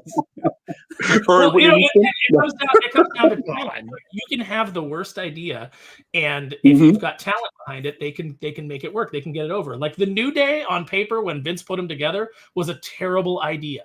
But through the talent of Xavier Woods, Kofi Kingston, Biggie, they were able to get that gimmick over and turn it into something else. And that's what you need with Kamala Khan, is you need talent on that book instead of giving it to people who are just going to be afraid and just try to tell the most boring stories possible. You know, you need editorial that's willing to take risks. You need to be able to let Kamala make mistakes. You need to have a story where people actually get behind her. The character that everybody just loves, that we call those Mary Sues. The characters that every other character loves and just think is great and just can't stop praising them. It goes back to that time-honored story tradition that we all know that Marvel is so good at right now, which is tell, don't show. Tell us how great Kamala is. Don't give us any reason. Don't show us any story. And you know what? Or give us any triumph to hang that on. You said it, Aaron. Even with the wrestling, the idea, if you are a Kamala fan, if you like some of the things, what you actually do like is her cast of characters. You had her friends, her family, and that's where you did end up having times where she was having problems and going with that, and they kind of lost that. And now it's just her, and you realize, well, they don't know what to do with her herself. But with their friends, Bruno, all these guys and gals that were part of it, it actually was pretty good. And that's what I liked about it, and didn't even realize until after they tried to push her, is just, now she's just over the top. That it's missing that charm that they had before. And I think it's a character that shouldn't be elevated to the amount of, elevation they're doing right now. I like her as a smaller deal with her set characters in New Jersey doing her thing. It's like, she's a street level character, and you should treat her that way. And you should create some villains for her that are street level that she can play off of. But nobody has any incentive to create anything anymore because they're going to get screwed out of their creation. And so like, why would you put any effort in, first of all? And that's why they can only get these low rent writers that tell these boring stories. And also, you've got you have the fact that she has to be representative, which means that she can't struggle. Yep. She can't have any flaws because she has to be representative of an entire people, an entire religion. You can't have a Muslim villain come in because you can't show a Muslim as a villain, who doesn't agree with Kamala Khan, being a superhero out there, doesn't agree with her, not wearing the hijab, or, like, you can't do any of that cultural stuff because, that's like the third rail. So automatically you've kind of hampered yourself with what you can do with these characters creatively. If you can't explore any of that, if you can't find, and I'm fine if you want to find a Muslim writer to write Kamala Khan, that's great because they're going to understand that culture better than I would writing the book. Mhm. Although as a writer, I would study it so that I learned it. And So who that are I they could giving write- us? They're giving us Lansing and Kelly. The problem is, though, and even AI said that at points that Sabir Prasada was doing the Miss Marvel stuff and doing it with Aman Balani, the actress, and was terrible. Did the shit talking mosque in dark web, and just the worst. Like you still have to writer. hire a talented Muslim. That's what I'm writer. saying. I mean, just an awful no, writer, that's and so it's not enough to just be, that you have to also know how to write, and they just don't end up even realizing that. And you get shit talking mosque. Yeah, and that was the thing. That was the thing. Like back in Milestone Today, I remember when they launched, and I don't know, so many guys that I knew complained about the Blood Syndicate. It's like, oh, you're gonna do the first, black company coming out of comics. You're gonna do a comic about a gang, and it was hands down, other than one of the best books that came out of it, because it didn't shy away, it didn't flinch from those stories. Ivan Velez did a great job just telling. I really. Well, I think the linchpin it's kind of like where Ron Freeman talks about G.I. Joe. He started off as they were basically a family of outsiders. That was the take, and then you work everything else. But you have to give it a relatable core. And if they don't have a relatable core, then you're just focusing on all the accoutrements. But yeah, it's not that it can't be done. It's just like you said, Aaron. They just don't have the balls to do it. That's all. Yeah, take a risk. Yeah. Exactly. I'm looking forward to seeing the slut. I'm looking forward to seeing how bad Lansing and Kelly, screw up X-Men history and what they're going to have to do to paint themselves out of the corner. They're letting them handle that? Yes, that's the funniest part, because we're saying that Kamala Khan will be great. It could be great if he gave her the right writer, so we could just give her some character. They just failed on NYX. Yes. Yeah, and then this Incursion deals also with Cody Ziegler and Dennis Camp. Failing, it is a who's who of people I can't stand. After failing on Captain America, after failing on Kang, and listen, I know Jackson's a nice guy, but how many swings at bat do you get before the company says, "Hey, you're just not connecting with the audience"? Hive mind.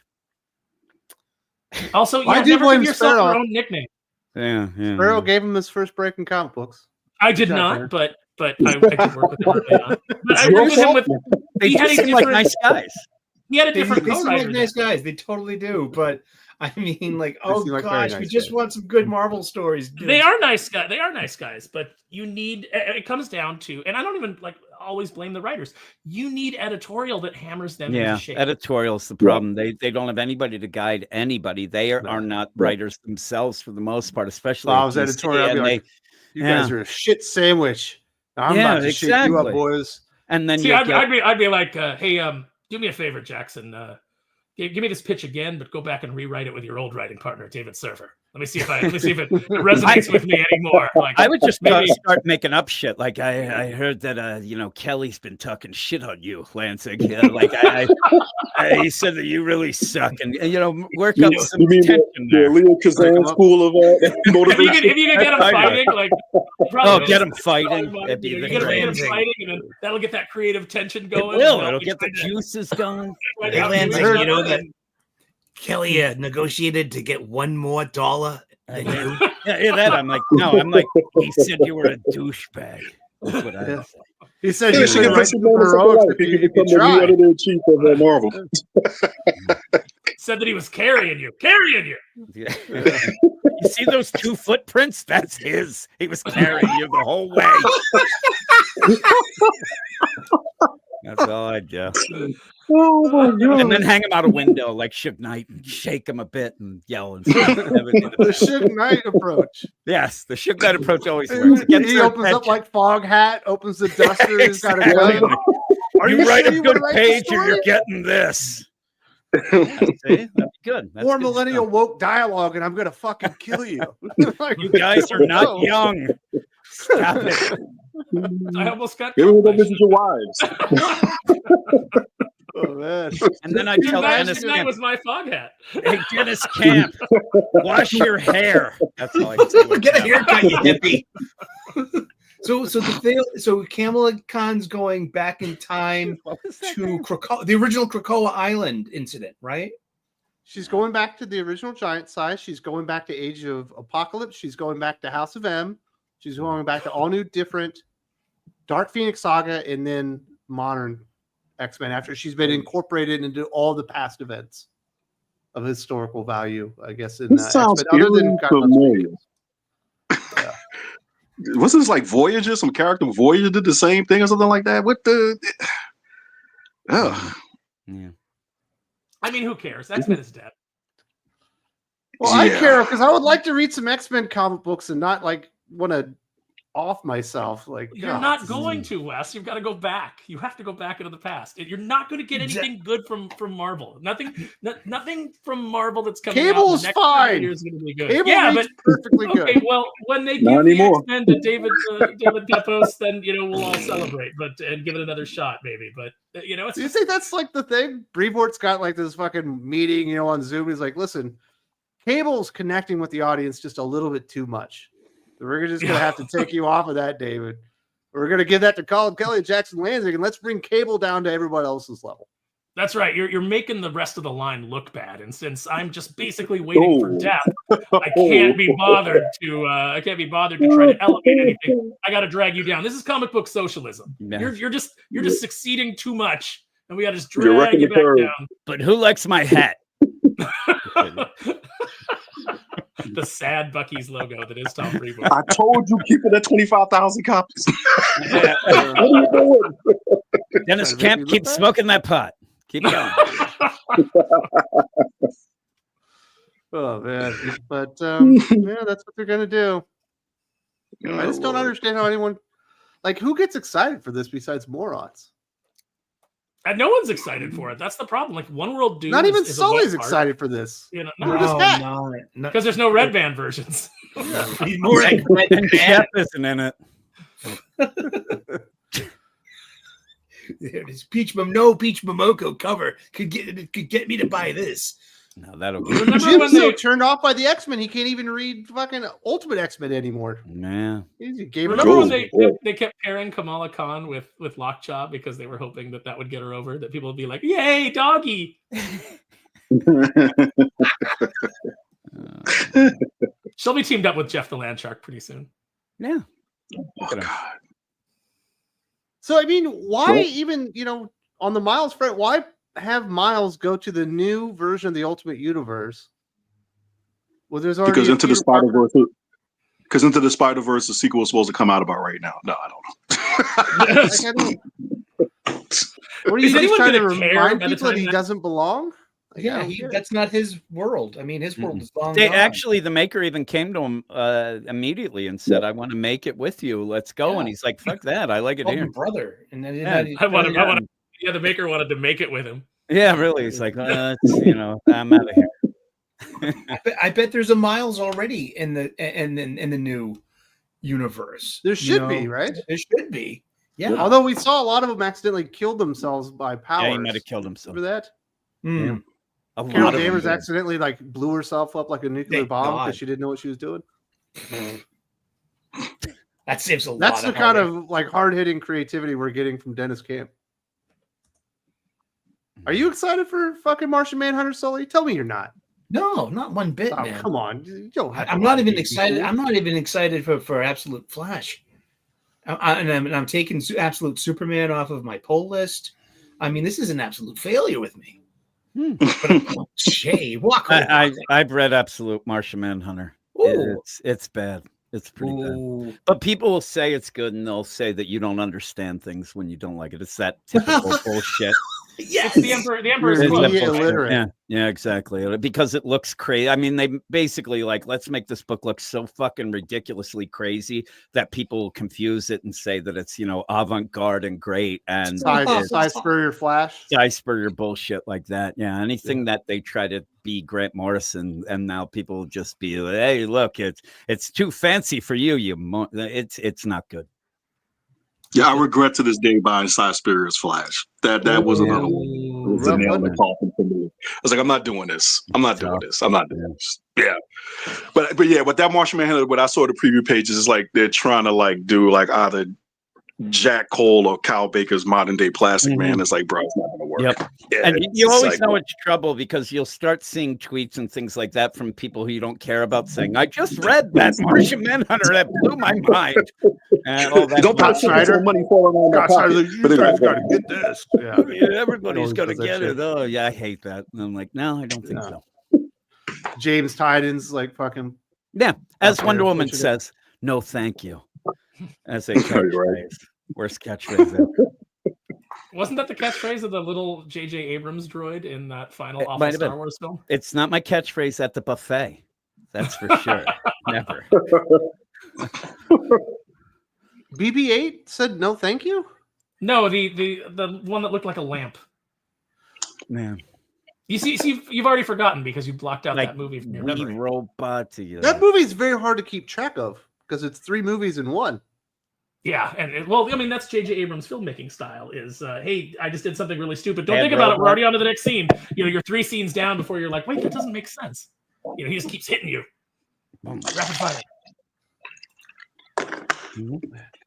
Man, so do we think Gervain's got a big goal? Or do you think he's got like a Frosty? Bro, look, my mic discipline has fallen off since the last time I was Aficionados. Gervain has my duck I've had a one Frosty drink a day in at 8 years, you asshole. I can't get this stuff here. Is it cherry? Oh no, I have daughters. It's raspberry lemonade. I wish it was cherry. Raspberry lemonade. Cherry lemonade. Cherry limeade's my favorite drink ever. Ooh, my goodness. But it's I don't know. Sully, what is there to read at Marvel right now? I mean, you like everything. Well, not everything, but you like most stuff that I don't like. What is good at Marvel? Seriously, he's gonna answer. Go the opposite. What's good at Marvel? Like this week, like I really liked Red Hulk. I loved Rogue Savage Land #2. That was fun, but that's like an X-Men book that's set in the past. So the first issue is just a recap of the original story, so I didn't read the second. Marvel had a pretty decent week, in my humble opinion. Sabretooth, The Dead Don't Talk #3 was really fun, and it's over the top, just action and set in 1908. So it's got this gangs in New York feel. Sentinels #5 was out this week. That wraps up what I think is the high mark of the From the Ashes from the X books. Ultimate Spider-Man. It's not a high bar. It was okay. I really enjoyed it. Yeah. Ultimate Spidey 14. That's probably the high water mark, right? Hellhunters #3. Come on, Hellhunters #3 was so much fun. And that was good. Yeah, like when we see Cap for the first time, Captain America, and I love the coloring in it because he's so bright. Everything is supposed to be olive drab green. It's World War II, but then you have, boom, bigger than day, man. Captain America, it looks really good. And Captain America and Volstagg #1. That was excellent. I wish I could live my life like you, Sully, and just act like crap is good. When you lower your standards, to the rock bottom, Wes, had a good cover. I liked it. Yeah. The last page reveal was hot. It was a good book. I got through the entire book without vomiting once. It's a winner. Yeah. People should be reading the Star Wars. It's not terrible. It's not. It doesn't suck. It's gonna make me want to stab my eyes out. Oh man. People are giving me crap about the cherry limeade. Is that like a metrosexual thing? I thought everyone liked cherry limeade. You like your appletinis too? I've never had an appletini. I just here. Mm-hmm. See, this is the good thing about having daughters. You can hide all of your questionable culinary taste behind them. So when I tell people I like pink schnapps, I blame it on the females in my life.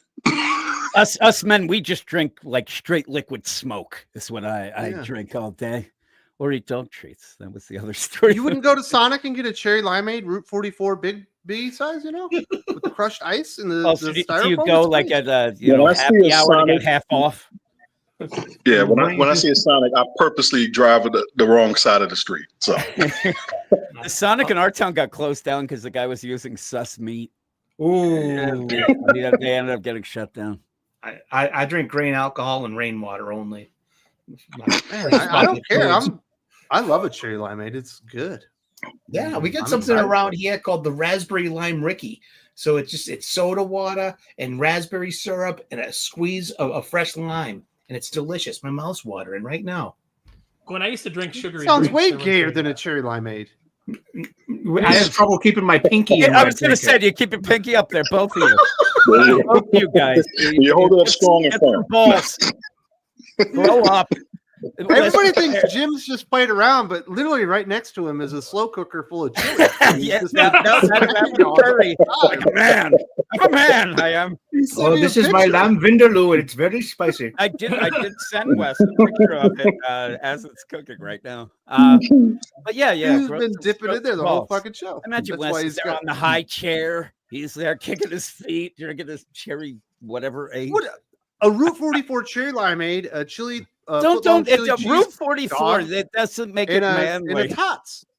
Yeah, tots. It's good. Yeah, It's a, that's a probably good. run you That's $12 now. But that's 8-year-old meal. I do like tots enough, but Arizona You Tea don't like- makes a really nice cherry lime Ricky that they sell. Like back when I used to drink sugary. you want a drinks. Shirley Temple? Yeah. Jim, would you make me a Midori sour there? we're gonna go to this, because we're gonna do this thinking critical meet and greet type whatever. We're going to a bar, Oh, everybody's when we're in Dallas, and fucking Aaron's gonna go up there and order a sea breeze. And I'm just gonna order a have to sea fucking walk breeze. out. You're gonna be standing there going, mimosas for everybody. The morning drink. It's brunch. Sea breeze, extra Yay. breeze, and I'm gonna be like, what the? I don't even fuck, know what that man? is. Isn't sea breeze like something like a skin kind of? I just imagine it's what you drink Something while you're watching. some women take Star their makeup Wars or off whatever. with. Isn't that Nah. what sea breeze I is? thought it was cranberry and orange juice with vodka. You would know. I wish See? Dylan were here to explain. All this you to guys. us. And luckily, it's my show. At least we're a little manly. The Grizz MD says I don't even use spoons because they are. I need forks. Forks and knives is what I go with. Yeah, you Or take my fucking hands. Sparrow to a steak restaurant and he orders fish. You're like, what the fuck, dude? No, I don't order fish. I'm not a fish guy. God. No. Sea breeze and that. some trout. Give me that steak. I'm gonna Yeah, make some steaks. I'm gonna make some I steaks like a tonight. good salmon. I'm sure Wes is still like the main guy who's buying freaking what's that Zimas. He's keeping this Oh, keeping God. the company alive. Just ordering them by the Zimas? pallet, shipping Some California cola, Uh, some bottle and James, some wine coolers. When we had Zimas, when I was like 19, you'd throw like a Jolly Rancher in there and you Oh, let it Jesus like sit for 30 Christ. minutes and then you drink it. Oh Lord. you Nobody tuck else did it. that? During that time, you tuck. I was a teenager alcoholic.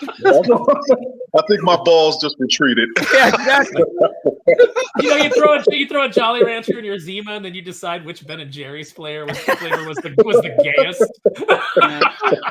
When I was 19, And you getting your pick your hand on pool. alcohol was difficult. Someone gives you a Zima, you fucking drink it. And you work for it.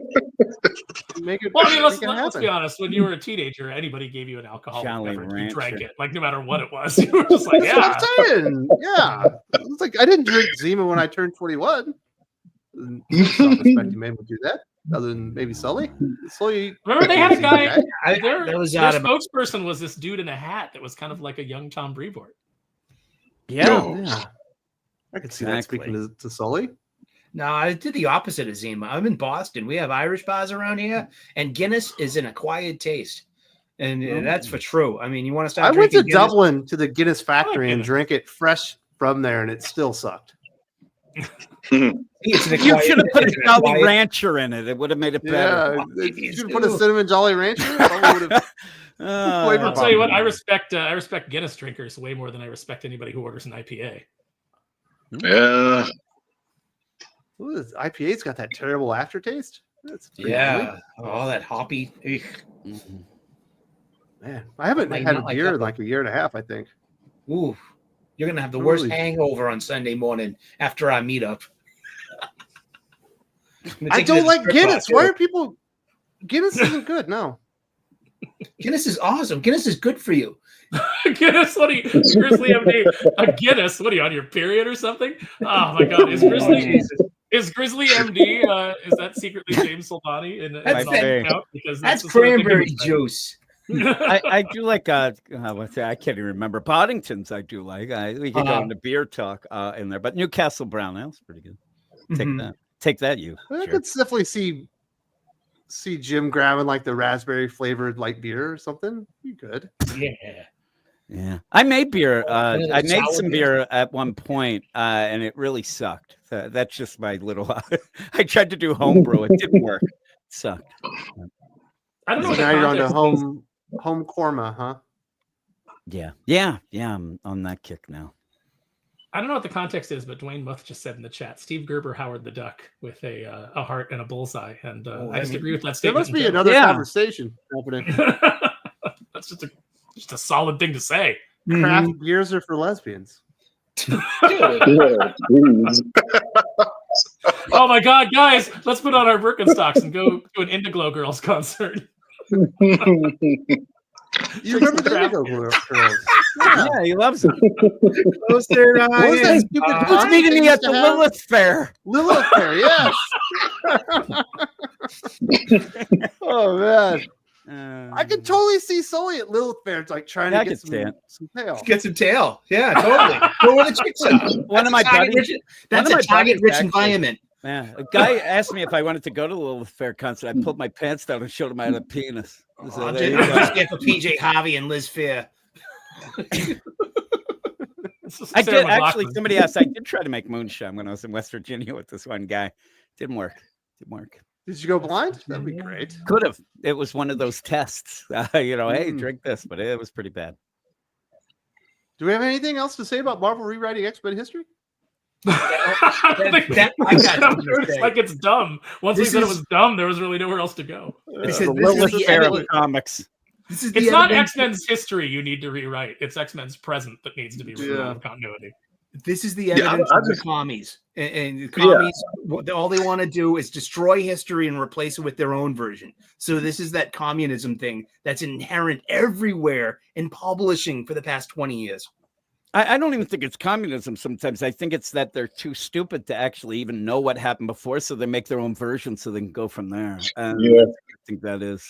I mean, that's what happened to Star Wars. It's like, I have to read the EU? Yeah. No. I told you at one point, I saw an interview and they were bragging that some of these new things were being done by people who'd never watched Star Wars. Yeah. And they were bragging about it. And that seemed like a weird brag. Yeah. Yep. Jim, did you start reading or listening to your Audible Bane trilogy? Yeah, it's good. It's good. I do like it. It's funny because isn't it? I sent Wes because Wes told me to listen to it, and I sent him. I just grabbed a random screenshot. It was the second book, and you thought I was a dummy. I was like, don't listen to that one first. That's the second book. Yeah. I was like, I got it. But yeah, I did. But he had some extra credits on his Audible account. I was like, you should listen to the Darth Bane and get in a Star Wars again. It's good. I'm actually really enjoying it. So that was a good recommendation. I'm always tempted to go back and play Old Republic again. Is that game still good? Is anybody in the chat playing Old Republic? Let me know. I watched. I played it about a year and a half ago, and I really enjoyed it again. Yeah. It was a month ago for me.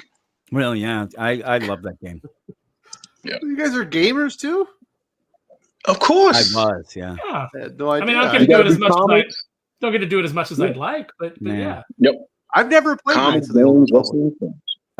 a great game.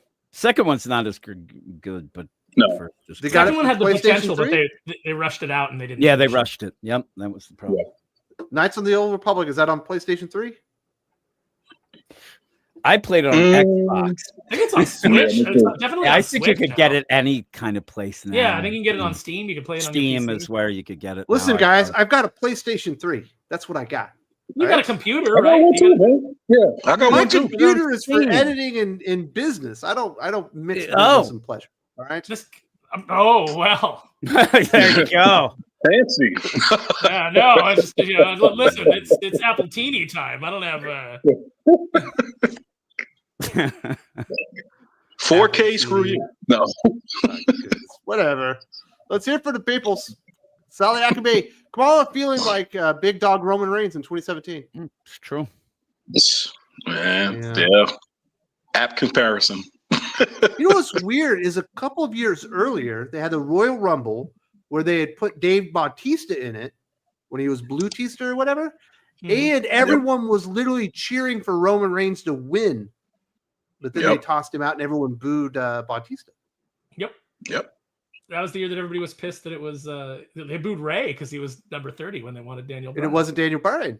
Yep. And I think Mick Foley broke his television, put it on social media. Yeah. Look, the difference between Marvel and DC and WWE right now is when they tried to ram Rock Roman down their throats, WWE listened, and they've been on a hell of a run ever since. That's all it takes. Listen to the people. They're telling you we don't want this, and you're going to take it and like it, and you're getting the results of that. It's not hard. It's not hard. RateX7 says God Loves Man Kills was also out of continuity and non-canon until Jemis and Quesada demanded a sequel written by Austin, which caused Claremont to reluctantly write it. Yeah. Yep. It was a one-off. It wasn't meant to be the blueprint of how every X-Men comic should be written or viewed from that point forward. It was a $5.95 comic book in the 60-cent days. You know what I mean? And it was a graphic novel. Don't you understand? God Loves Man Kills. There you go. Death of Captain Marvel. It was literature. Yeah. Almost every time they decide to fold the non-canon stuff into continuity, ends up blowing up in their face. Exactly. Yep. It's non-canon for a reason. Yep. Then he says, the thing that makes Kamala Khan so damn annoying and likable is that she's an annoying superhero fangirl. But see, here's the thing. According to Sparrow, that can work, but the character has to grow. I guess like Goku is essentially that character, right? Is that what you're always talking about, Sparrow? Wait, what? Yes, I just sat back down. You say that the thing that makes Kamala annoying is that she's an annoying superhero fangirl, but you always talk about Goku, and he's kind of like that at the beginning, but he gets bigger. But she's never. I always talk about Goku. Wasn't that you? I think you don't remember Deku with Deku. There you go. Deku. With My Hero Academia. Okay, yeah, no, that's it can work, but again, you need a talented writer. And at this point, Kamala Khan should be past that. She's had how many adventures now? Yeah. Like, you can't keep doing this squee fangirl and then, oh no, I love you. You're so much. You're such a great hero. And then the hero's like, I'm a big fan of you. I'm Captain America. I'm a man who's like 100 years old. And you know what I've got? I've got a poster of you, a 17-year-old girl, up in my apartment because I'm such a big fan. Yeah, that's not weird. That's not creepy. He was lying. Deku started out as like an annoying character, kind of like Ahsoka Tano in the Clone Wars movie in the first 2 seasons, and then the character grows and becomes more competent, and becomes something else. But she's never become anything else. Okay, like you remember we all hate Ironheart, right? Ironheart's awful. She's terrible. She was never written well by Bendis. She was never made likable. The first thing that Jim Zub did when he came on Champions after following Mark Waid's terrible run is he humbled her. And I was like, Thanos maybe Ironheart can fight. She went at Thanos with her usual cocky attitude, and she got humbled. And I was like, Jim Zub's actually going to try to make Ironheart an interesting character. And then, of course, the book got canceled before he was able to do that. But it's one of those things is when people say, like, if you could, like, just pitch anything at Marvel, what book would you want? Would you want Guardians, or would you want Captain America? Would you want Deadpool? These are all things that, I think that I could write stories for. But what I always say is I would love to take on Miss Marvel and Captain Marvel, just because the challenge of trying to undo all those terrible stories and see if you could make those characters appeal to readers is huge. It's just such a huge test of yourself as a writer. That's what appeals to me, because I think that you could make those characters work, but you just have to have the time and the will to do it. And editorial has to get out of your way with their stupid edicts. Yeah. Well, you should over to DC and do Naomi then. Remember her? Exactly. They just barely ended it. Once it didn't work, exactly. Once it didn't work, never again. Naomi didn't even know her power set, and she was on the Justice League leading them. She was on the Justice League yelling like, "Oh my God, I just got my powers yesterday." She kept saying that. It was crazy. And Superman and Batman, when they were looking at her on that cover, were like in amazement that she was there. They were so excited. Said that she was a mega level character and all this crazy stuff. Yeah. So, did we leave the back door open again? No. Sally Akame says, "What happened to that adult Miles in the main line? Was this the Saladin Ahmed stuff, right? Because I remember I don't know. Miles going through some like different multiverses. Is that what it's? No, that was the Hammer Time deal stuff. That wasn't it. I don't know. Not really sure. Cease to exist. Maybe it's a Hadron Super Collider issue. Yeah. Federico De La Casa, after raising up Gwen and putting Kamala in New X-Men, what do you think they will be raising up old Uncle Ben and doing the last comic blasphemy? Ooh. I can't wait for Uncle Ben to be the new Gwenpool. Uncle Ben Pool. Don't give him any ideas. Dude. He's got to be the new Doc Ock, right? All I know is if he comes back as a black man, I'm taken to the streets. That's all I gotta say. Oh my God. You didn't like Bubba Hotep? I like Bubba. I guess I have to come out the closet on that one. I did like Bubba Hotep. That was fun. I can't tell too many people that. But no, he's got to come back as Doc Ock. Maybe. Or maybe he'll be the new Spider-Man. No. Sally Akame then says, y'all should play Black Myth Wukong, the best game of 2024. I've heard really good things about it. Sounds sexy. I haven't heard of that one. All right. You never heard of that one? With the monkey I've dude? never heard of it. No. No. All right. Sparrow, what is it about? What do you can't leave us hanging, Sparrow? It's about the monkey kid. Oh, okay. I'm in. Yeah, myth and legend, and you're running around and you're swinging your staff around and you're knocking dudes out and the gameplay looks fantastic. That's about all I know about it. I know it was a big deal though, because it came out and it was like one of those. It wasn't developed in the West, so you were able to have the fun journalists gameplay tried to bury it. Yeah, the journalists tried to bury it because it didn't have enough DEI in it. Yeah, and then didn't have any DEI in it. It just Wraithx7 says, since you guys are wrestling fans, you should check out the Adult Swim animated TV series Invincible Fight Girl. I was thinking about that one. I'll check it out. I was thinking about that one. Is it good? What is it about? Well, I haven't watched it yet. I haven't watched it yet, but I'll check it out today. Yeah, I've never even heard of it. But I'm in the Philippines. I haven't heard of it either. And he says, yeah, the 616 Miles was a villain, then disappeared. That was the story. Yeah, that was when he came through that riff, and there was a whole thing with it. I think that just kind of disappeared. They closed that up. He was brought him back. That was Spider-Man, right? Yeah. The Bendis way back. That wow, yeah, I forgot about that. Jeez, you can't be bringing stuff up from 15 years ago. We're old. I don't think it. My neurons are not firing correctly. The Kaiser Jose, when Cap asked Gambit to join the Avengers, why did Gambit refuse? I can't remember. He didn't refuse. He just couldn't understand his Cajun accent. I have no idea. It wasn't in the cards. There you go. Wow. Why did he refuse to join the Avengers? You know who would know? There's a guy named Dwayne Muth in our live chat. He's a Google with shoes. I mean, he just blows like most people away with this information. Dwayne, if you know that answer, please let all of us know. And maybe Doc would know. Doc would probably know. Yeah. Doc's in his deathbed right now. Yeah, he's hurling. Pour one out in the chat for Doc. Like Captain Marvel. F's in the chat. Black Myth Wukong is essentially a journey to the West. It's amazing. Oh, okay. Very cool. Well, thank you very much for the recommendation. Really appreciate it, brother. I guess we could talk about some comic book recommendations before they wrap this bad boy up. Gervais, it was great having you back, brother. You recommend any comic books, or do you have any other appearances people should know about? Oh yeah, well, definitely appearance-wise, pretty much every Wednesday I'm on a live stream, as I mentioned earlier, Mad Men with a Box. If you want to check it out, Wednesdays is definitely 10:30 CST time. I don't bother with the other time zones unless I have it written out in front of me. But 10:30 CST time for about a good hour or so. We just talk about everything Doctor Who. So if you're just a Doctor Who fan or you like hearing me talk about British cleavage, I would definitely say check into the show. In terms of comic book recommendations. I do have to make an admission. There is one comic book that I have continued to have sex with on the Batman side, and that's Batman and Robin Year One. I do enjoy that one immensely, so I recommend that.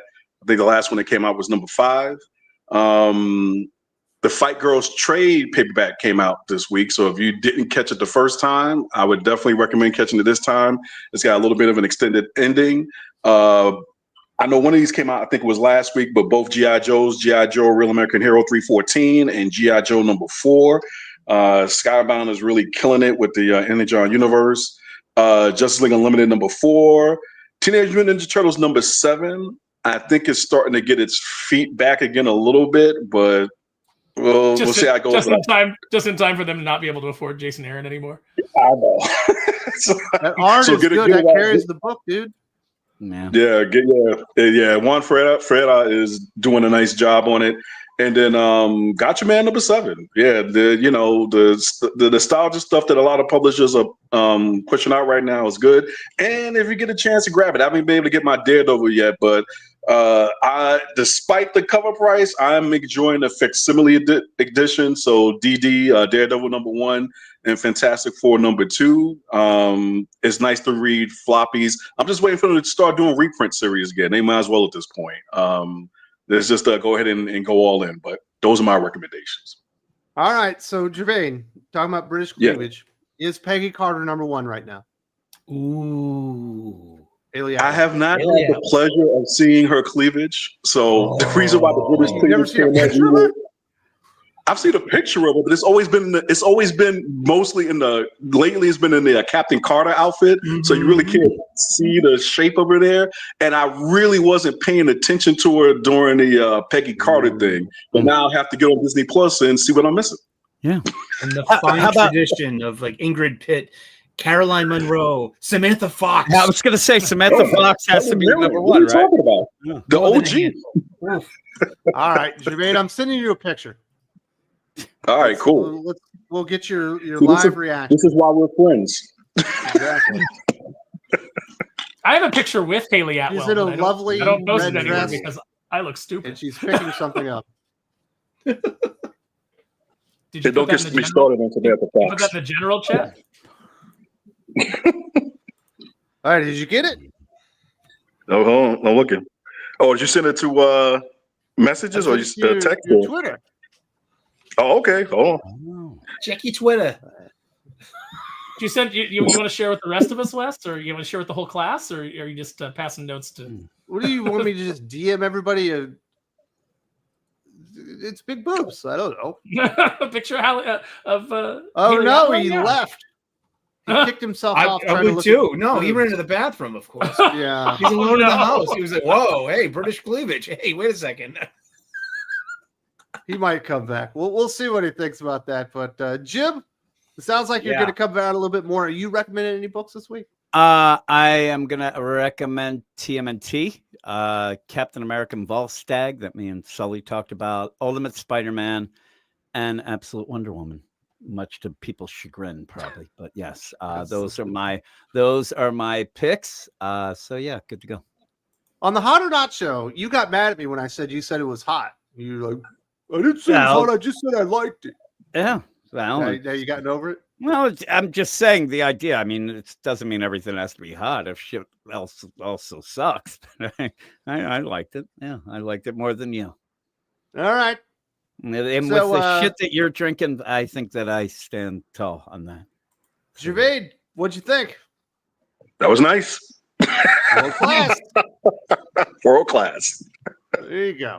Who's to the top of the list? Akabe says Doctor Who sadly has been run into the ground. Is that true? Is that how the Whoers are thinking these days?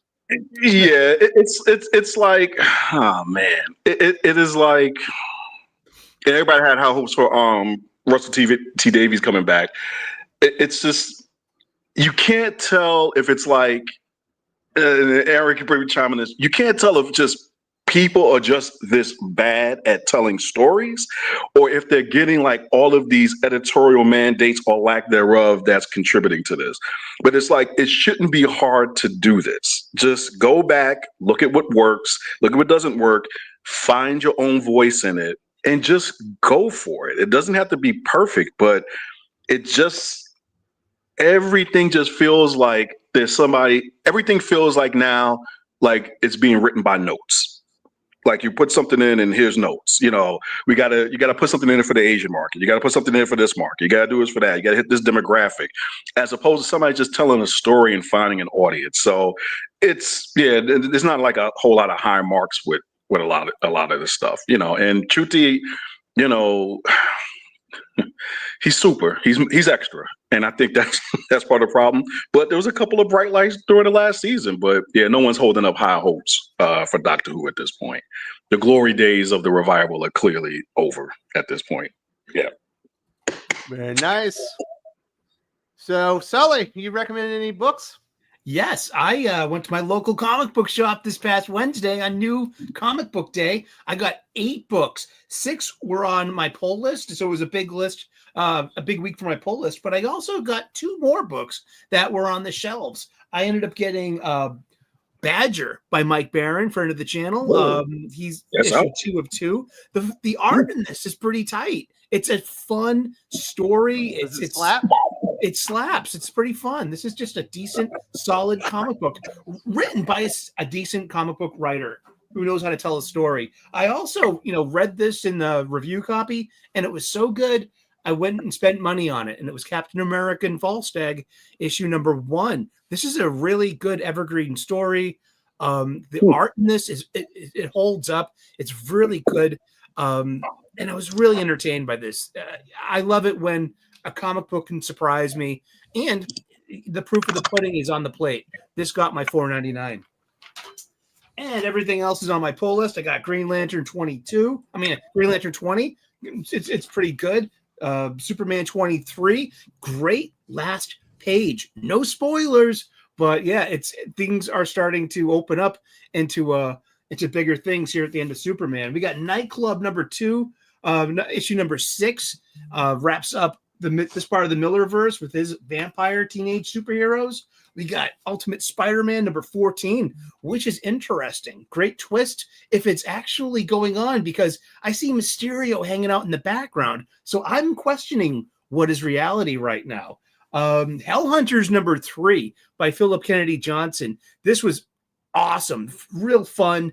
Set back in World War II with Captain America, Logan, Bucky, a teenage Bucky who's a little off his rocker, and he just really pulls this book together. My pick of the week, though, G.I. Joe 314. I was lucky enough to get the Adam Kubert line art variant cover just because my local comic book shop got variant covers. So once in a while, I just treat myself. And really interesting one-and-done story, and loving this new second life that G.I. Joe has here at Real American Hero and at the Energon universe. And thank you guys so very much. Good to see you. Do you really eat your pudding on a plate and you don't use a bowl? Proof of the pudding's on the plate, meaning like if there's a lot of leftover pudding, that means you didn't like it. If it's a clean plate, that says everything on its own. So the proof is in the pudding. Eat it with a fork? You can eat it with your bare hands. I use a spork, to be honest with you, because a spork is kind of, it's disposable, it's universal, it's underrated. You know what I mean? I believe that's called a fapoon. A fapoon? Yes. So I tried to make a spork once out of a real fork using a grinder, and I almost murdered myself trying to eat with it because it was so sharp. I think if you put pudding on a plate, you're a psychopath. Aren't you? Isn't that weird? I don't know. That's just maybe it's more of a Yorkshire pudding, that sort of thing. Maybe, but we don't call that really pudding in the U.S. Yeah, no, it's a baked good. But Sully, Sully said some crazy shit today. I did. Talking up Kathleen Kennedy like she's like this fucking Star Wars god or whatever. And I think the eating pudding on a plate thing might be the craziest shit he said. it's an old cliche, and it's that's just like she's Hollywood royalty. They believe that in Hollywood. They have their own set of values over there. We all know they're strange folk. There you go. Last but not least, Pharaoh, you recommend any comic books? Well, Sully already tore through the 3 books that I bought this week, which were G.I. Joe: Real American Hero, Nightclub 2, and Green Lantern. The only one I've read so far is G.I. Joe, which, Wes, you're going to love because your boy Tunnel Rat takes center stage. I've already read it. So I did. okay, so you did. There's a really, really good twist in that one, too. Yeah, and it's a really good kind of like done in one. Larry Hama has always been really good at that when he kind of wraps up a story, then he'll give you like a one-shot adventure to kind of like refresh the palette, and then you'll go into the story. Next month's looks great. It's got a great Kubert cover with Cobra Commander like bound and in chains. So it looks like that's gonna be really interesting. It's the second time they've captured Cobra Commander in the comic books that I'm aware of. So we'll see how it goes. There's like a couple of dialogue issues in the first 3 or 4 pages, but after that, it's smooth sailing on that book. Yeah, it just gets going. There was a little bit of it seems like there's a little bit of editorial mix up. Seems like that's happened a lot these days. I think editors are either overworked or they just don't care. At Skybound, they seem to care. So Ileana, isn't she the daughter of the progressive liberal movement in this country? They're far different than the far right, whatever. I was like, special operators don't talk like that. Just say, oh, the daughter so it's like it was weird. Yeah, it seemed like it was like one of those things where it's like you're writing a script and you're like, I don't know exactly how I want to craft this dialogue yet. Let me just get the basics down. Yeah, and go back to it, and then you don't. Definitely have like I understand you want that information as the writer, but as the reader, it made no difference to the story. No, and it was just kind of weird. Yeah. It's like, but it's a good book. Larry does that though. Yeah, no, he really does that though, where he does like the character conversations, and sometimes it does get a little exposition heavy. He's usually really deft at it, but sometimes I don't know. Sometimes maybe he's having a rough day. Yep, definitely echo those sentiments. And well, thank you very much. I think this has been a great show. Definitely keep Doc in your thoughts and prayers. Sounds like he's going to be kissing or praying to the porcelain god. Not doing very well right now. Probably got a new strain of COVID or something. Probably. Should be all right. And thanks to Jim for putting up the twins. That was a great choice. Here we go. Well, and thanks to Jim for hosting the show. Yes, and for thanks everybody for being on my show. Thanks for letting me be here, Jim. Yes, no problem. You're always welcome. I'll leave the invitation out for you.